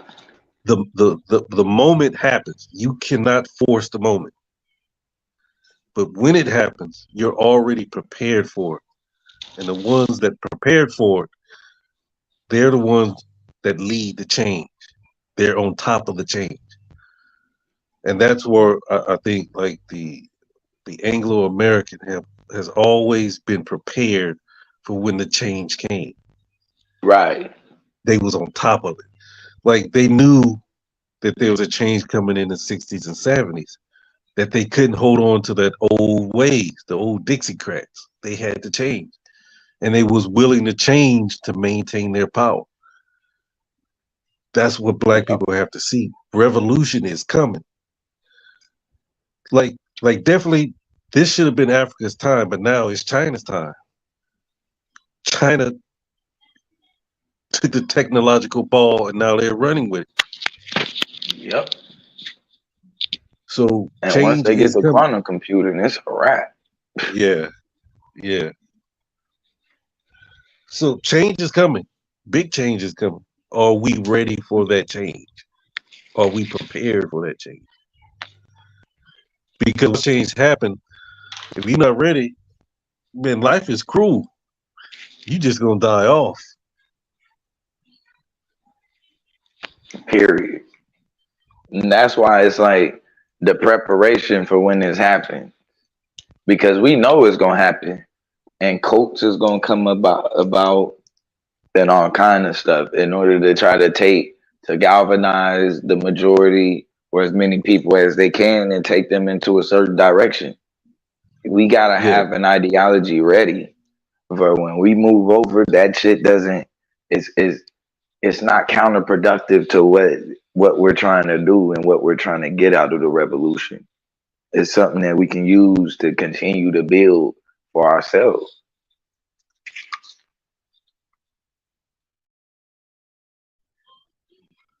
yeah. It's like being a surfer. Once that wave can either take you out and kill you, or you can get on and ride it. It's a source of energy.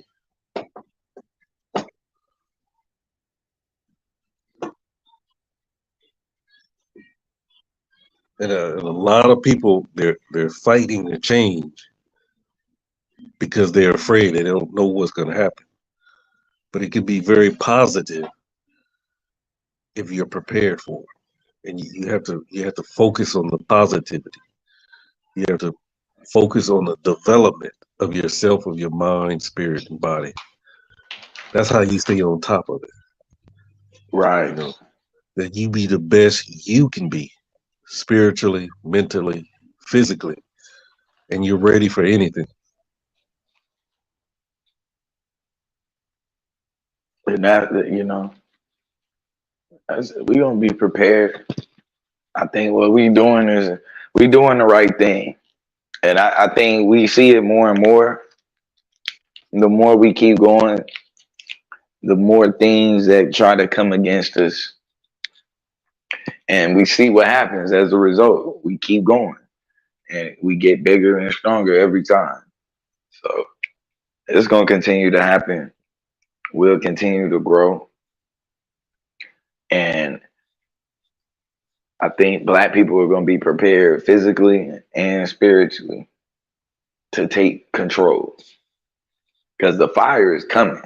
We just got to be make sure we got to make sure we ready when the smoke clears.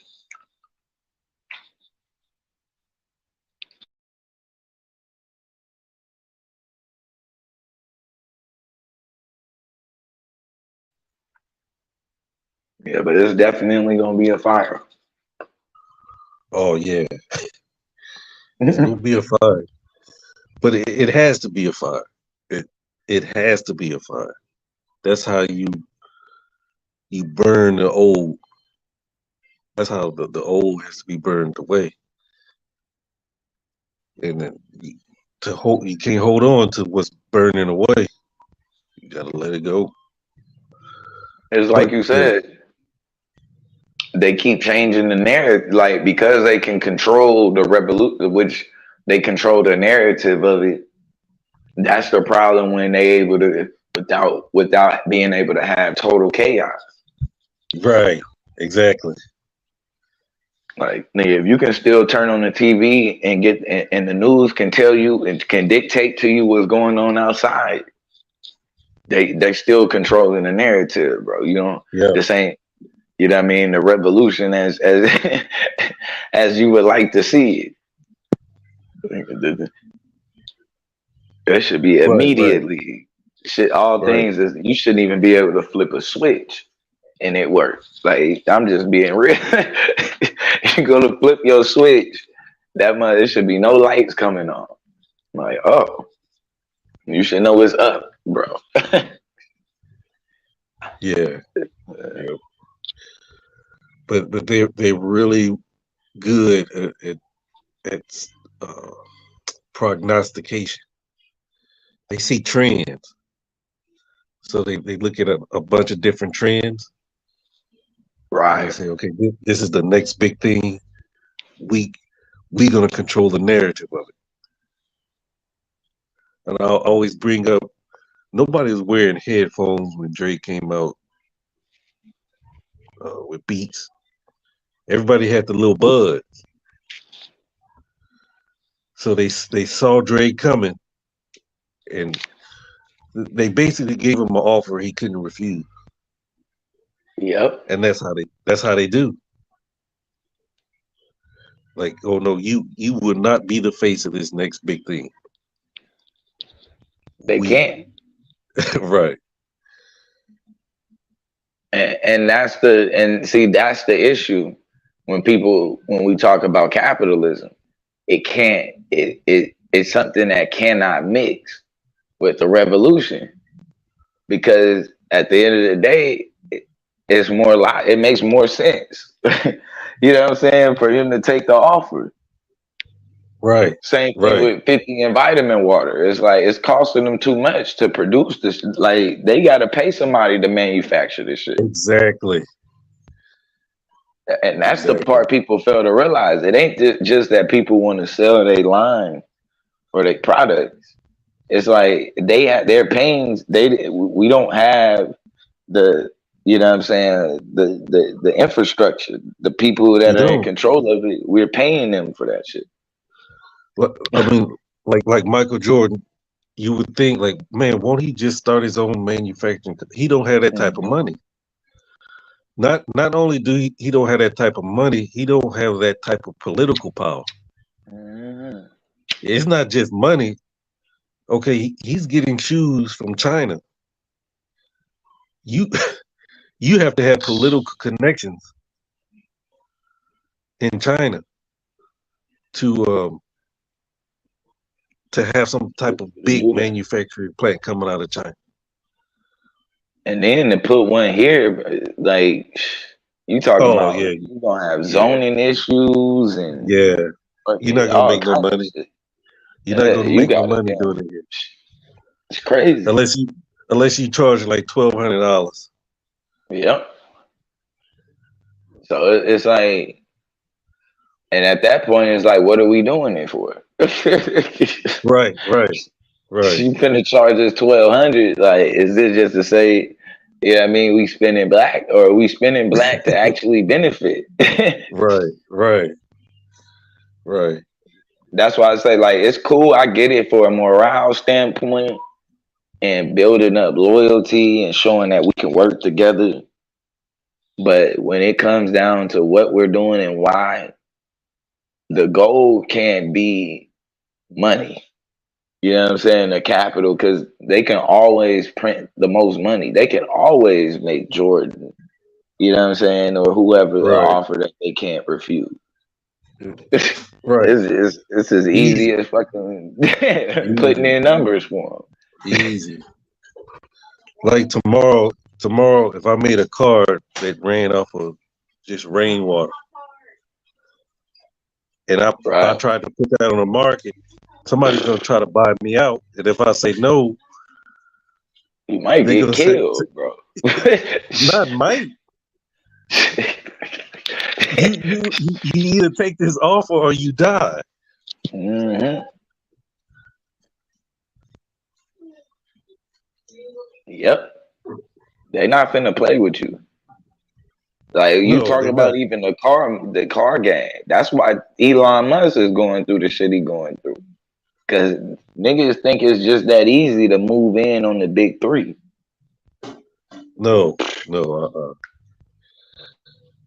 They the The big only three reason for a he's reason. surviving is his connection. Yep. That's the And only that shit reason he's running surviving. out. Yeah, They keep him in court every other day. He in court for yeah, some sort of violation, or you know what I mean, the SEC, like the FDA. I'm like, damn, bro. I already know what time it is. Like the big three, and that's why it's crazy because when back when Biden was vice president, he put away like $80 billion, I think it was, for the big three to be able to move full electric. And so you fast forward, you get Tesla becoming this huge company. right, Boom. Biden gets in office, and now, and this is where it's finna get crazy because what they finna do with Detroit is gonna be, I mean, it should be legal. They getting ready. Detroit is gonna be the first like fully electric city. Like you know what I mean? It's gonna be a full green city, yeah, yep, and cars they gonna it's gonna cost you more to have, you know what I mean, to be burning gas in that city. And then, you know what I'm saying, like it's gonna be hard though for you know what I mean, for black people to live there after that too. yeah, yeah. Appreciate that, Karan. Go ahead.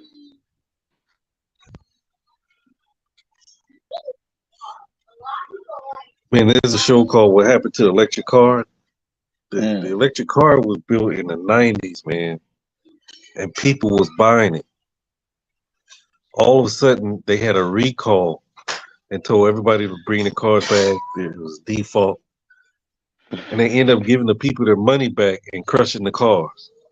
Damn. And the people's Yeah. like, "Man, I don't want the money. I want my electric car." And nothing has came about by that. But the big three was saying, "Man, if this become popular, they gonna put us out of business."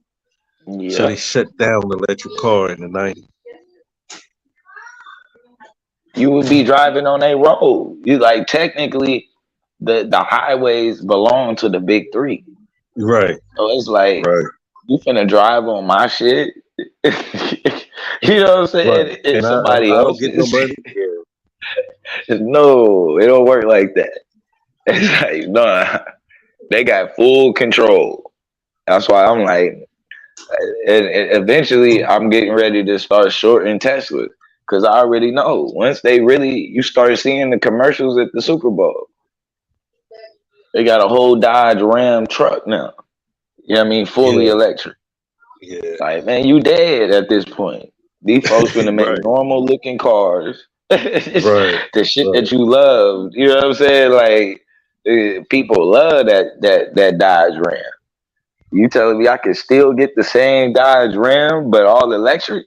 Shit. Oh yeah, yeah. Like you might well kill it, Tesla. Like that shit look good, but uh, I Yeah. already know what's gonna happen. Tesla had a thing where he said he can power up all of America, just one city of solar power. So all these big energy plants, they Yeah. want to shut him down. Yeah, they're not going for that shit. No, not until the With big three, until the big three and the big like Exxon, right. Shell, They until get they're they ready. Yeah, yeah. They get they get a their foot in the infrastructure. door. Yep, yep. So that's why it can't be capitalism, man. There's no way. I mean, it's just we don't have that type of bread. All Nope. we got is people power, which is the most important power. Because in everything that's built, robots are not built building everything. A few Nope. things. It's people power, the labor force. Your energy is everything. Your energy is everything. If we get control of our own energy, that's the next biggest thing. That's the But it, power, and that's non-participation. That's the power of it. right, yeah, that definitely is the power. It's like we gotta harness our own energy. That shit of other people being in control of your time and your energy is taxing on even you wanting to even fight and having the the stamina to even fight in this war. You know what I mean? And give a damn. Right, It's gonna be right. that's like what they ain't getting about why non-participation is important. It's hard. Like motherfuckers is working 12 hours and shit. You know what I mean? Some of them working 12 hours, 7 days a week right now. Yeah, Like nigga, yeah, it's gonna be yeah. hard, bro. To And fucking sometimes 12 hours ain't enough. it ain't enough. So it's like you what we finna do? Tell him like bro.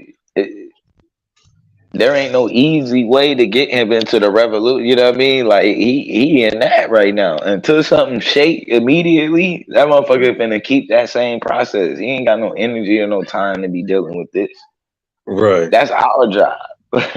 So, if we got the energy, you know what I mean? Like and you know, we work the same hours, but you know, it's only a few that's willing to dedicate that kind of time, bro, to the information and you know, and trying to get it out there and shit.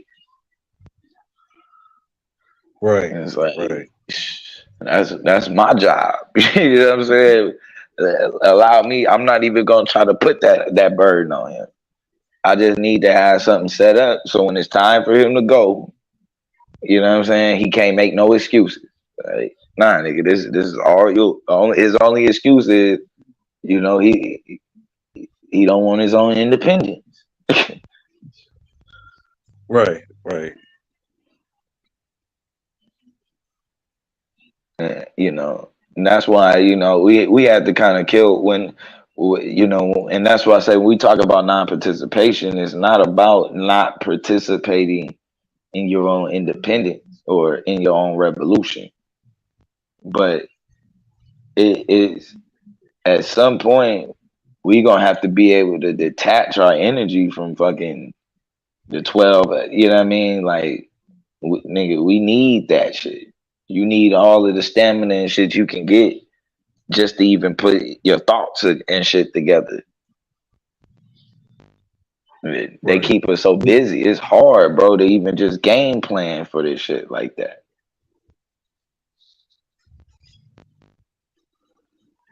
right, Because you know, right, the end of the day, bro, you gotta eat. You gotta feed your family. You still gotta, you know what I mean, pay your lights and shit.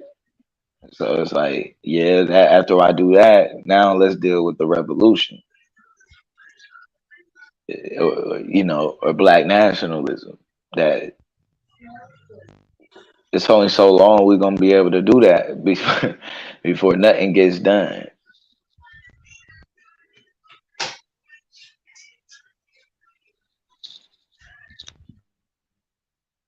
Man, all right, Blue. yeah, I'm finna shut it down myself. Yeah. All right. I Peace, power to the definitely dark side. definitely appreciate this, man. This was a good build. It definitely was A1. Yeah, so y'all already know this was a great one. I'm definitely once again shout out to Karai. Yeah, I ain't even you know I don't take it personal. You know what I mean? It's YouTube, so um, I understand. You know why it's happening there. It brings I mean it brings attention. You know what I mean? Like let's just be honest, drama is what kind of brings attention, and so like I get it. Um, but like I already had told y'all last time, that was like my first. last and only address. Like, yo, at this point, I don't even get it. Like, but like I said, hey, do whatever you feel like is best for you. Uh, for a lot of times, man, this is a part of people's therapy, man, for other shit that they got going on. And so, a lot of times you'll think that you're at the center of it, but to be honest, you know, you're just like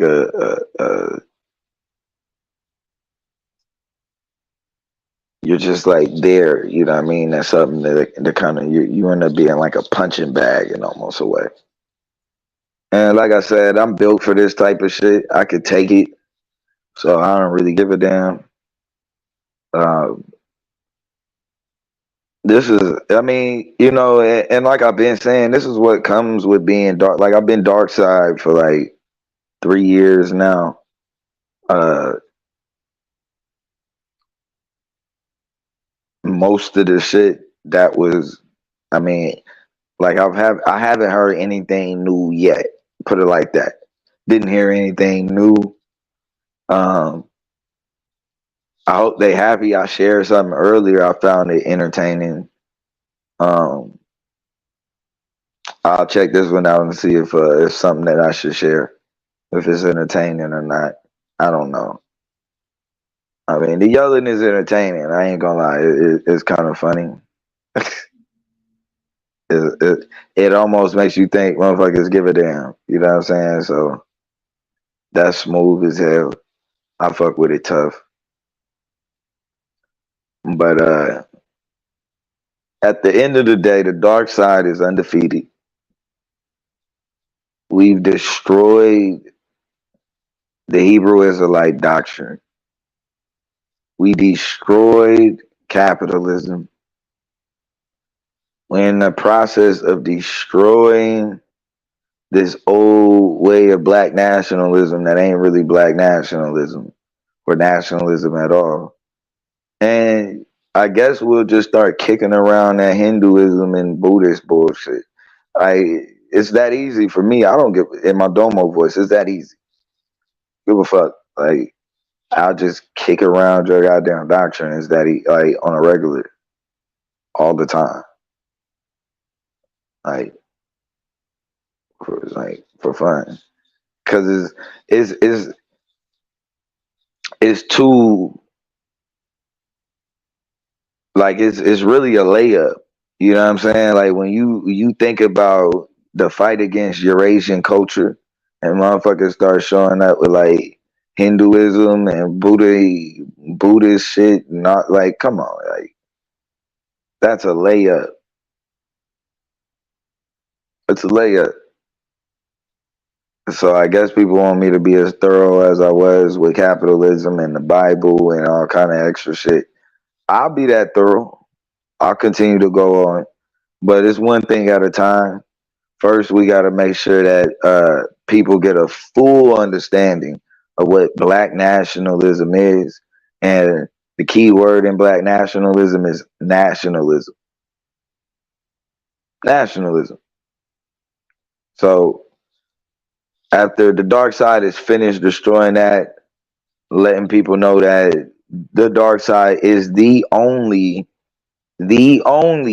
black nationalist group that exists, period. Nobody else is in the black nationalism because nobody else is talking about an independent black fucking state or having an independent black ideology or having an independent black spirituality. None of that shit. We are the only ones who exist.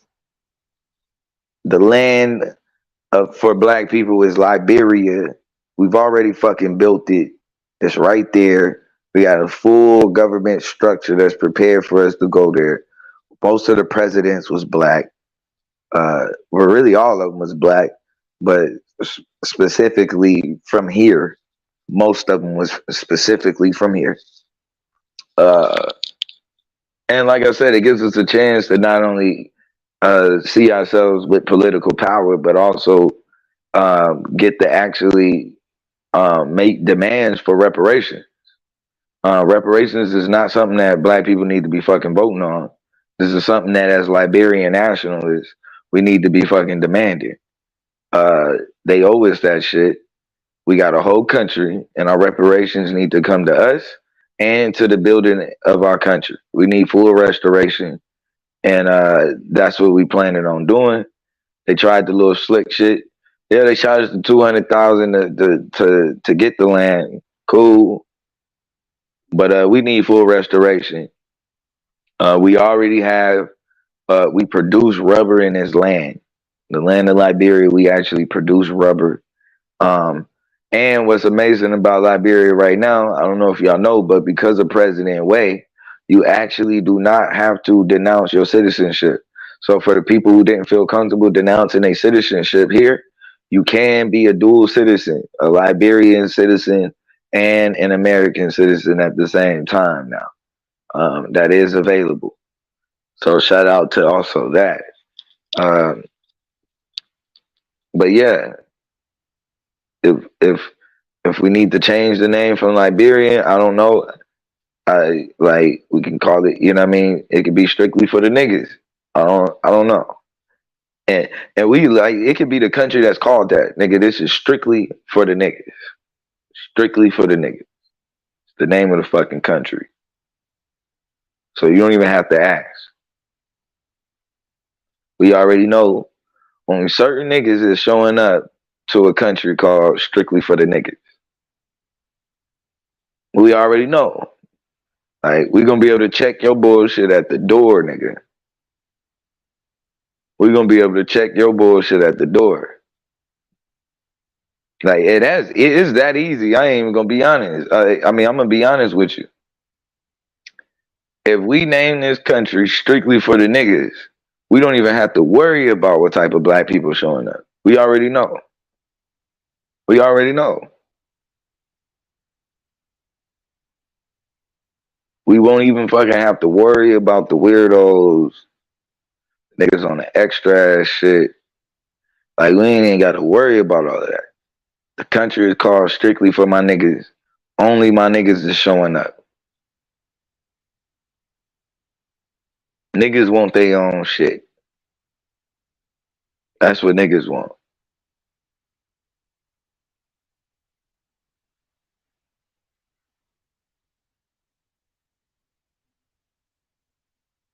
Niggas rule the world. Our culture is contagious. It dominates the whole fucking planet. Everybody thinks they a nigga now.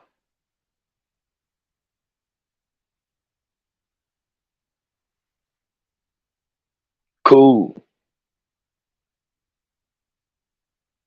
Well, come build up the land called strictly for my niggas.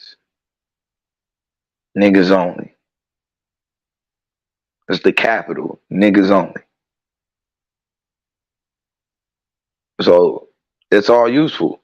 See, it's no issue with everybody thinking that they niggas. It can be very useful. Just like everybody thinking that they fucking Christian when they fucking bring Jesus back in the sky through Project Blue Beam or Blue Light on y'all dumbasses. And you niggas go to goddamn go build Israel for the Jew. It's because you believe. That's all. You believe that you're one of them. Cool. So for those who believe that they're one of us, come and build nigga land. That's your job.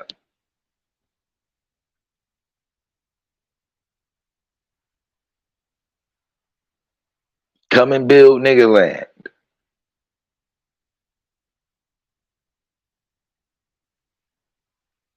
Where the president is a nigga. See, a lot of niggas fail to realize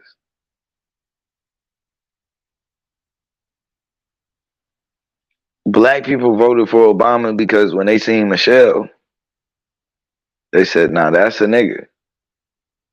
They didn't say no, that's a yeah, she's black. No, they said nah, that's a nigga right there. That's exactly what they said. Black people was watching Obama. He had to make sure his moves was a certain way to where when we seen, we was like, damn, that's a nigga right there, yo. Because if you don't make black people feel like that, we ain't fucking with you.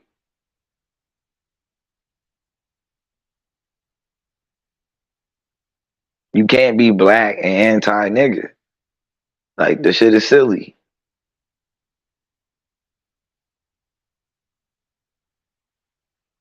Nigga and black are synonymous. They both mean sub-Saharan African.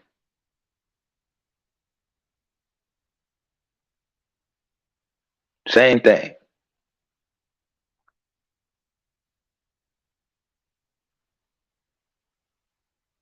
It's black in another language. Like we playing silly game. The difference is nigga makes people uncomfortable.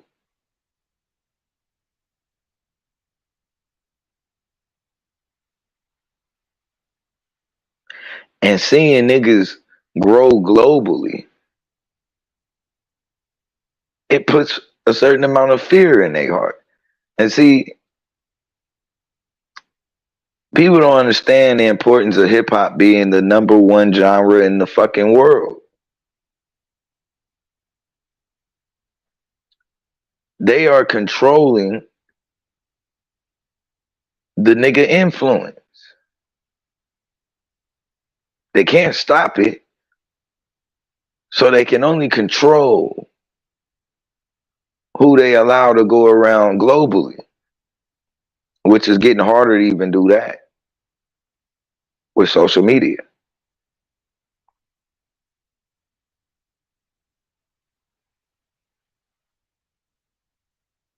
There is no, I ain't gonna lie to you. When I'm comfortable is when I'm around niggas. When I feel like if anything pops off and I ain't by myself is when I'm around niggas. When I don't know if you a nigga or not, I'm uncomfortable. I kind of feel like I might be on my own. I'm not quite sure what you will do. I question your integrity. I question whether you will swing or not. How quickly are you ready to go to war? I almost assume you probably gonna fucking run on me. I ain't even gonna lie to you.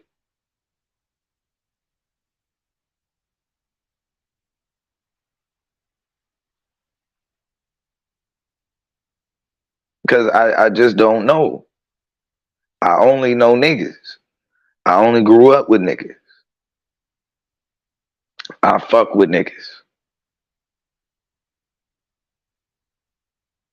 So if I'm a builder, like part of the reason why I want independence is for niggas. I think niggas need their own land.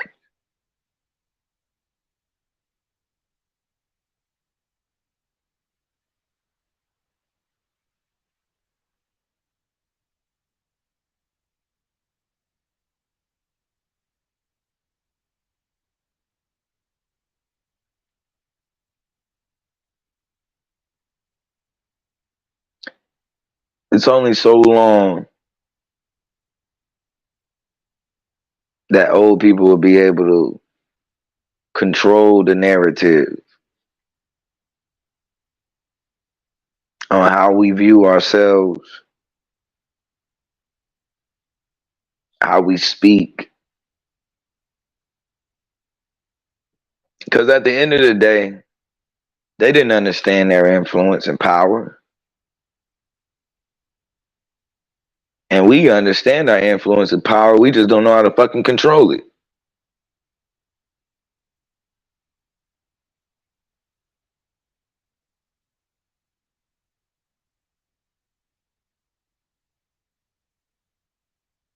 We have the ability to have the most impact, more impact on the planet than anybody else. Nobody can impact this planet through culture like niggas.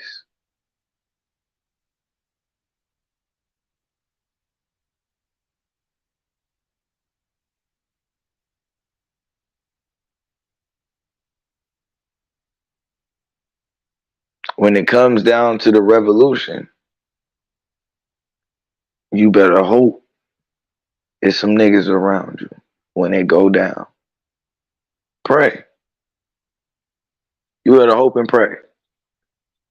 You got some real niggas around you when it go down. Otherwise, you're gonna be looking real silly.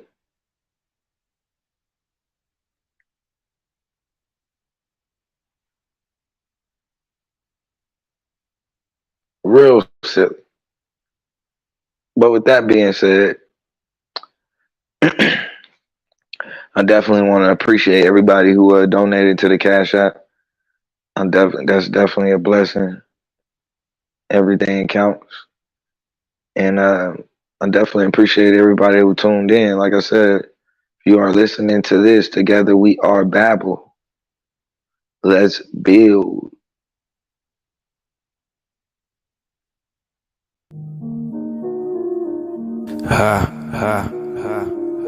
Yeah.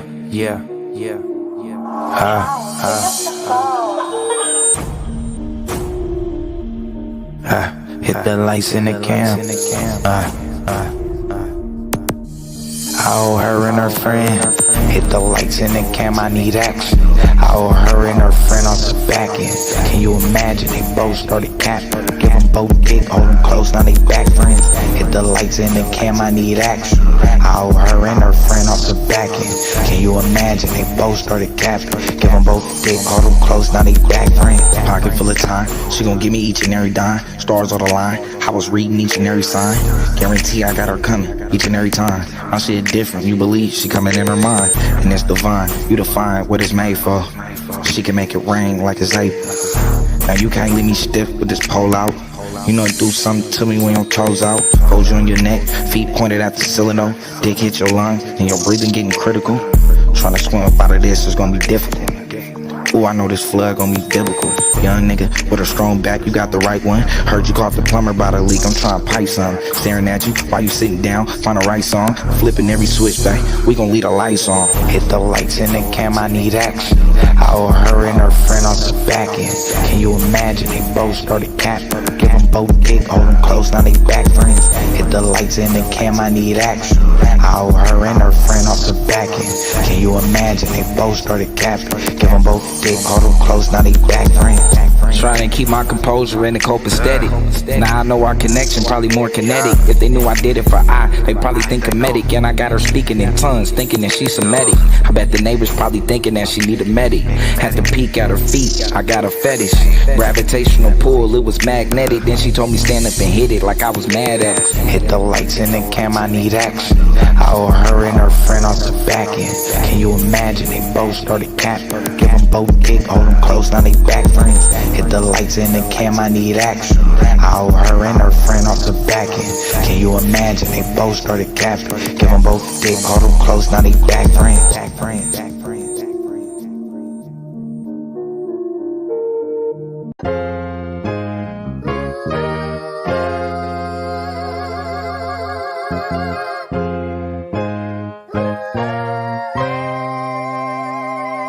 feel the unholy spirit when it's moving through. Dark side, Clearing up all the lies and the rumors too. dark side. You say you want my life, you gotta fight me first. Dark side. Come outside round here, there's nothing like church.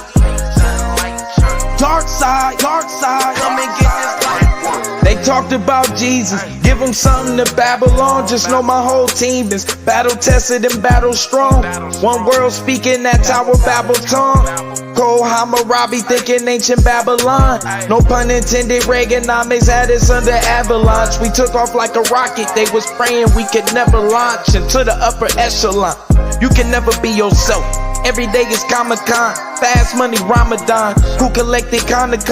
Cold check my vital signs. Motel 6 float. Woke up with the brightest mind. Out of sight, out an idle mind. They hate it when you idolize. We living in the final times. Guess you Ellen Keller blind. Spirit when it's moving through. Dark side, dark side. Clearing up all the lies and the rumors too. Dark side, dark side. You say you want my life, you gotta fight me first. Dark side, dark side. Come outside round here, there's nothing like church. Dark side, dark side. Come and get this life. Put my soul on the altar, I never offer a sacrifice. The blood that we need for the lamb ain't never acting right. I take my path tonight, knowing that I might have to fight. I probably grab a knife and a 9. I guess I'm packing light, focus on the now, just as much as the afterlife. I recognize the spirit is only taking up half the fight. Stairway to heaven, he won't make it up half a flight. He working, making bacon bits, probably out on the Sabbath night. Shoot for the moon, hoping to hit a satellite. You can ask him why when they see me, they call on Adonai. When we both know at the most he telling you half a lie. Feel the transition begin to happen when passing time. I came back in the sky, just like an astronaut, to say you selling Africans out. See you and asking Mike, and it's sad to say they really had it bad for Christ. And I hear the Habasha thinking they are the half is Holy white. Spirit when it's moving through. Dark side, dark side. Clearing up all the lies and the rumors too. Dark side, dark side. You say you want my life, you gotta fight me first. Dark side, dark side. Come outside round here, there's nothing like church. Dark side, dark side. Come and get this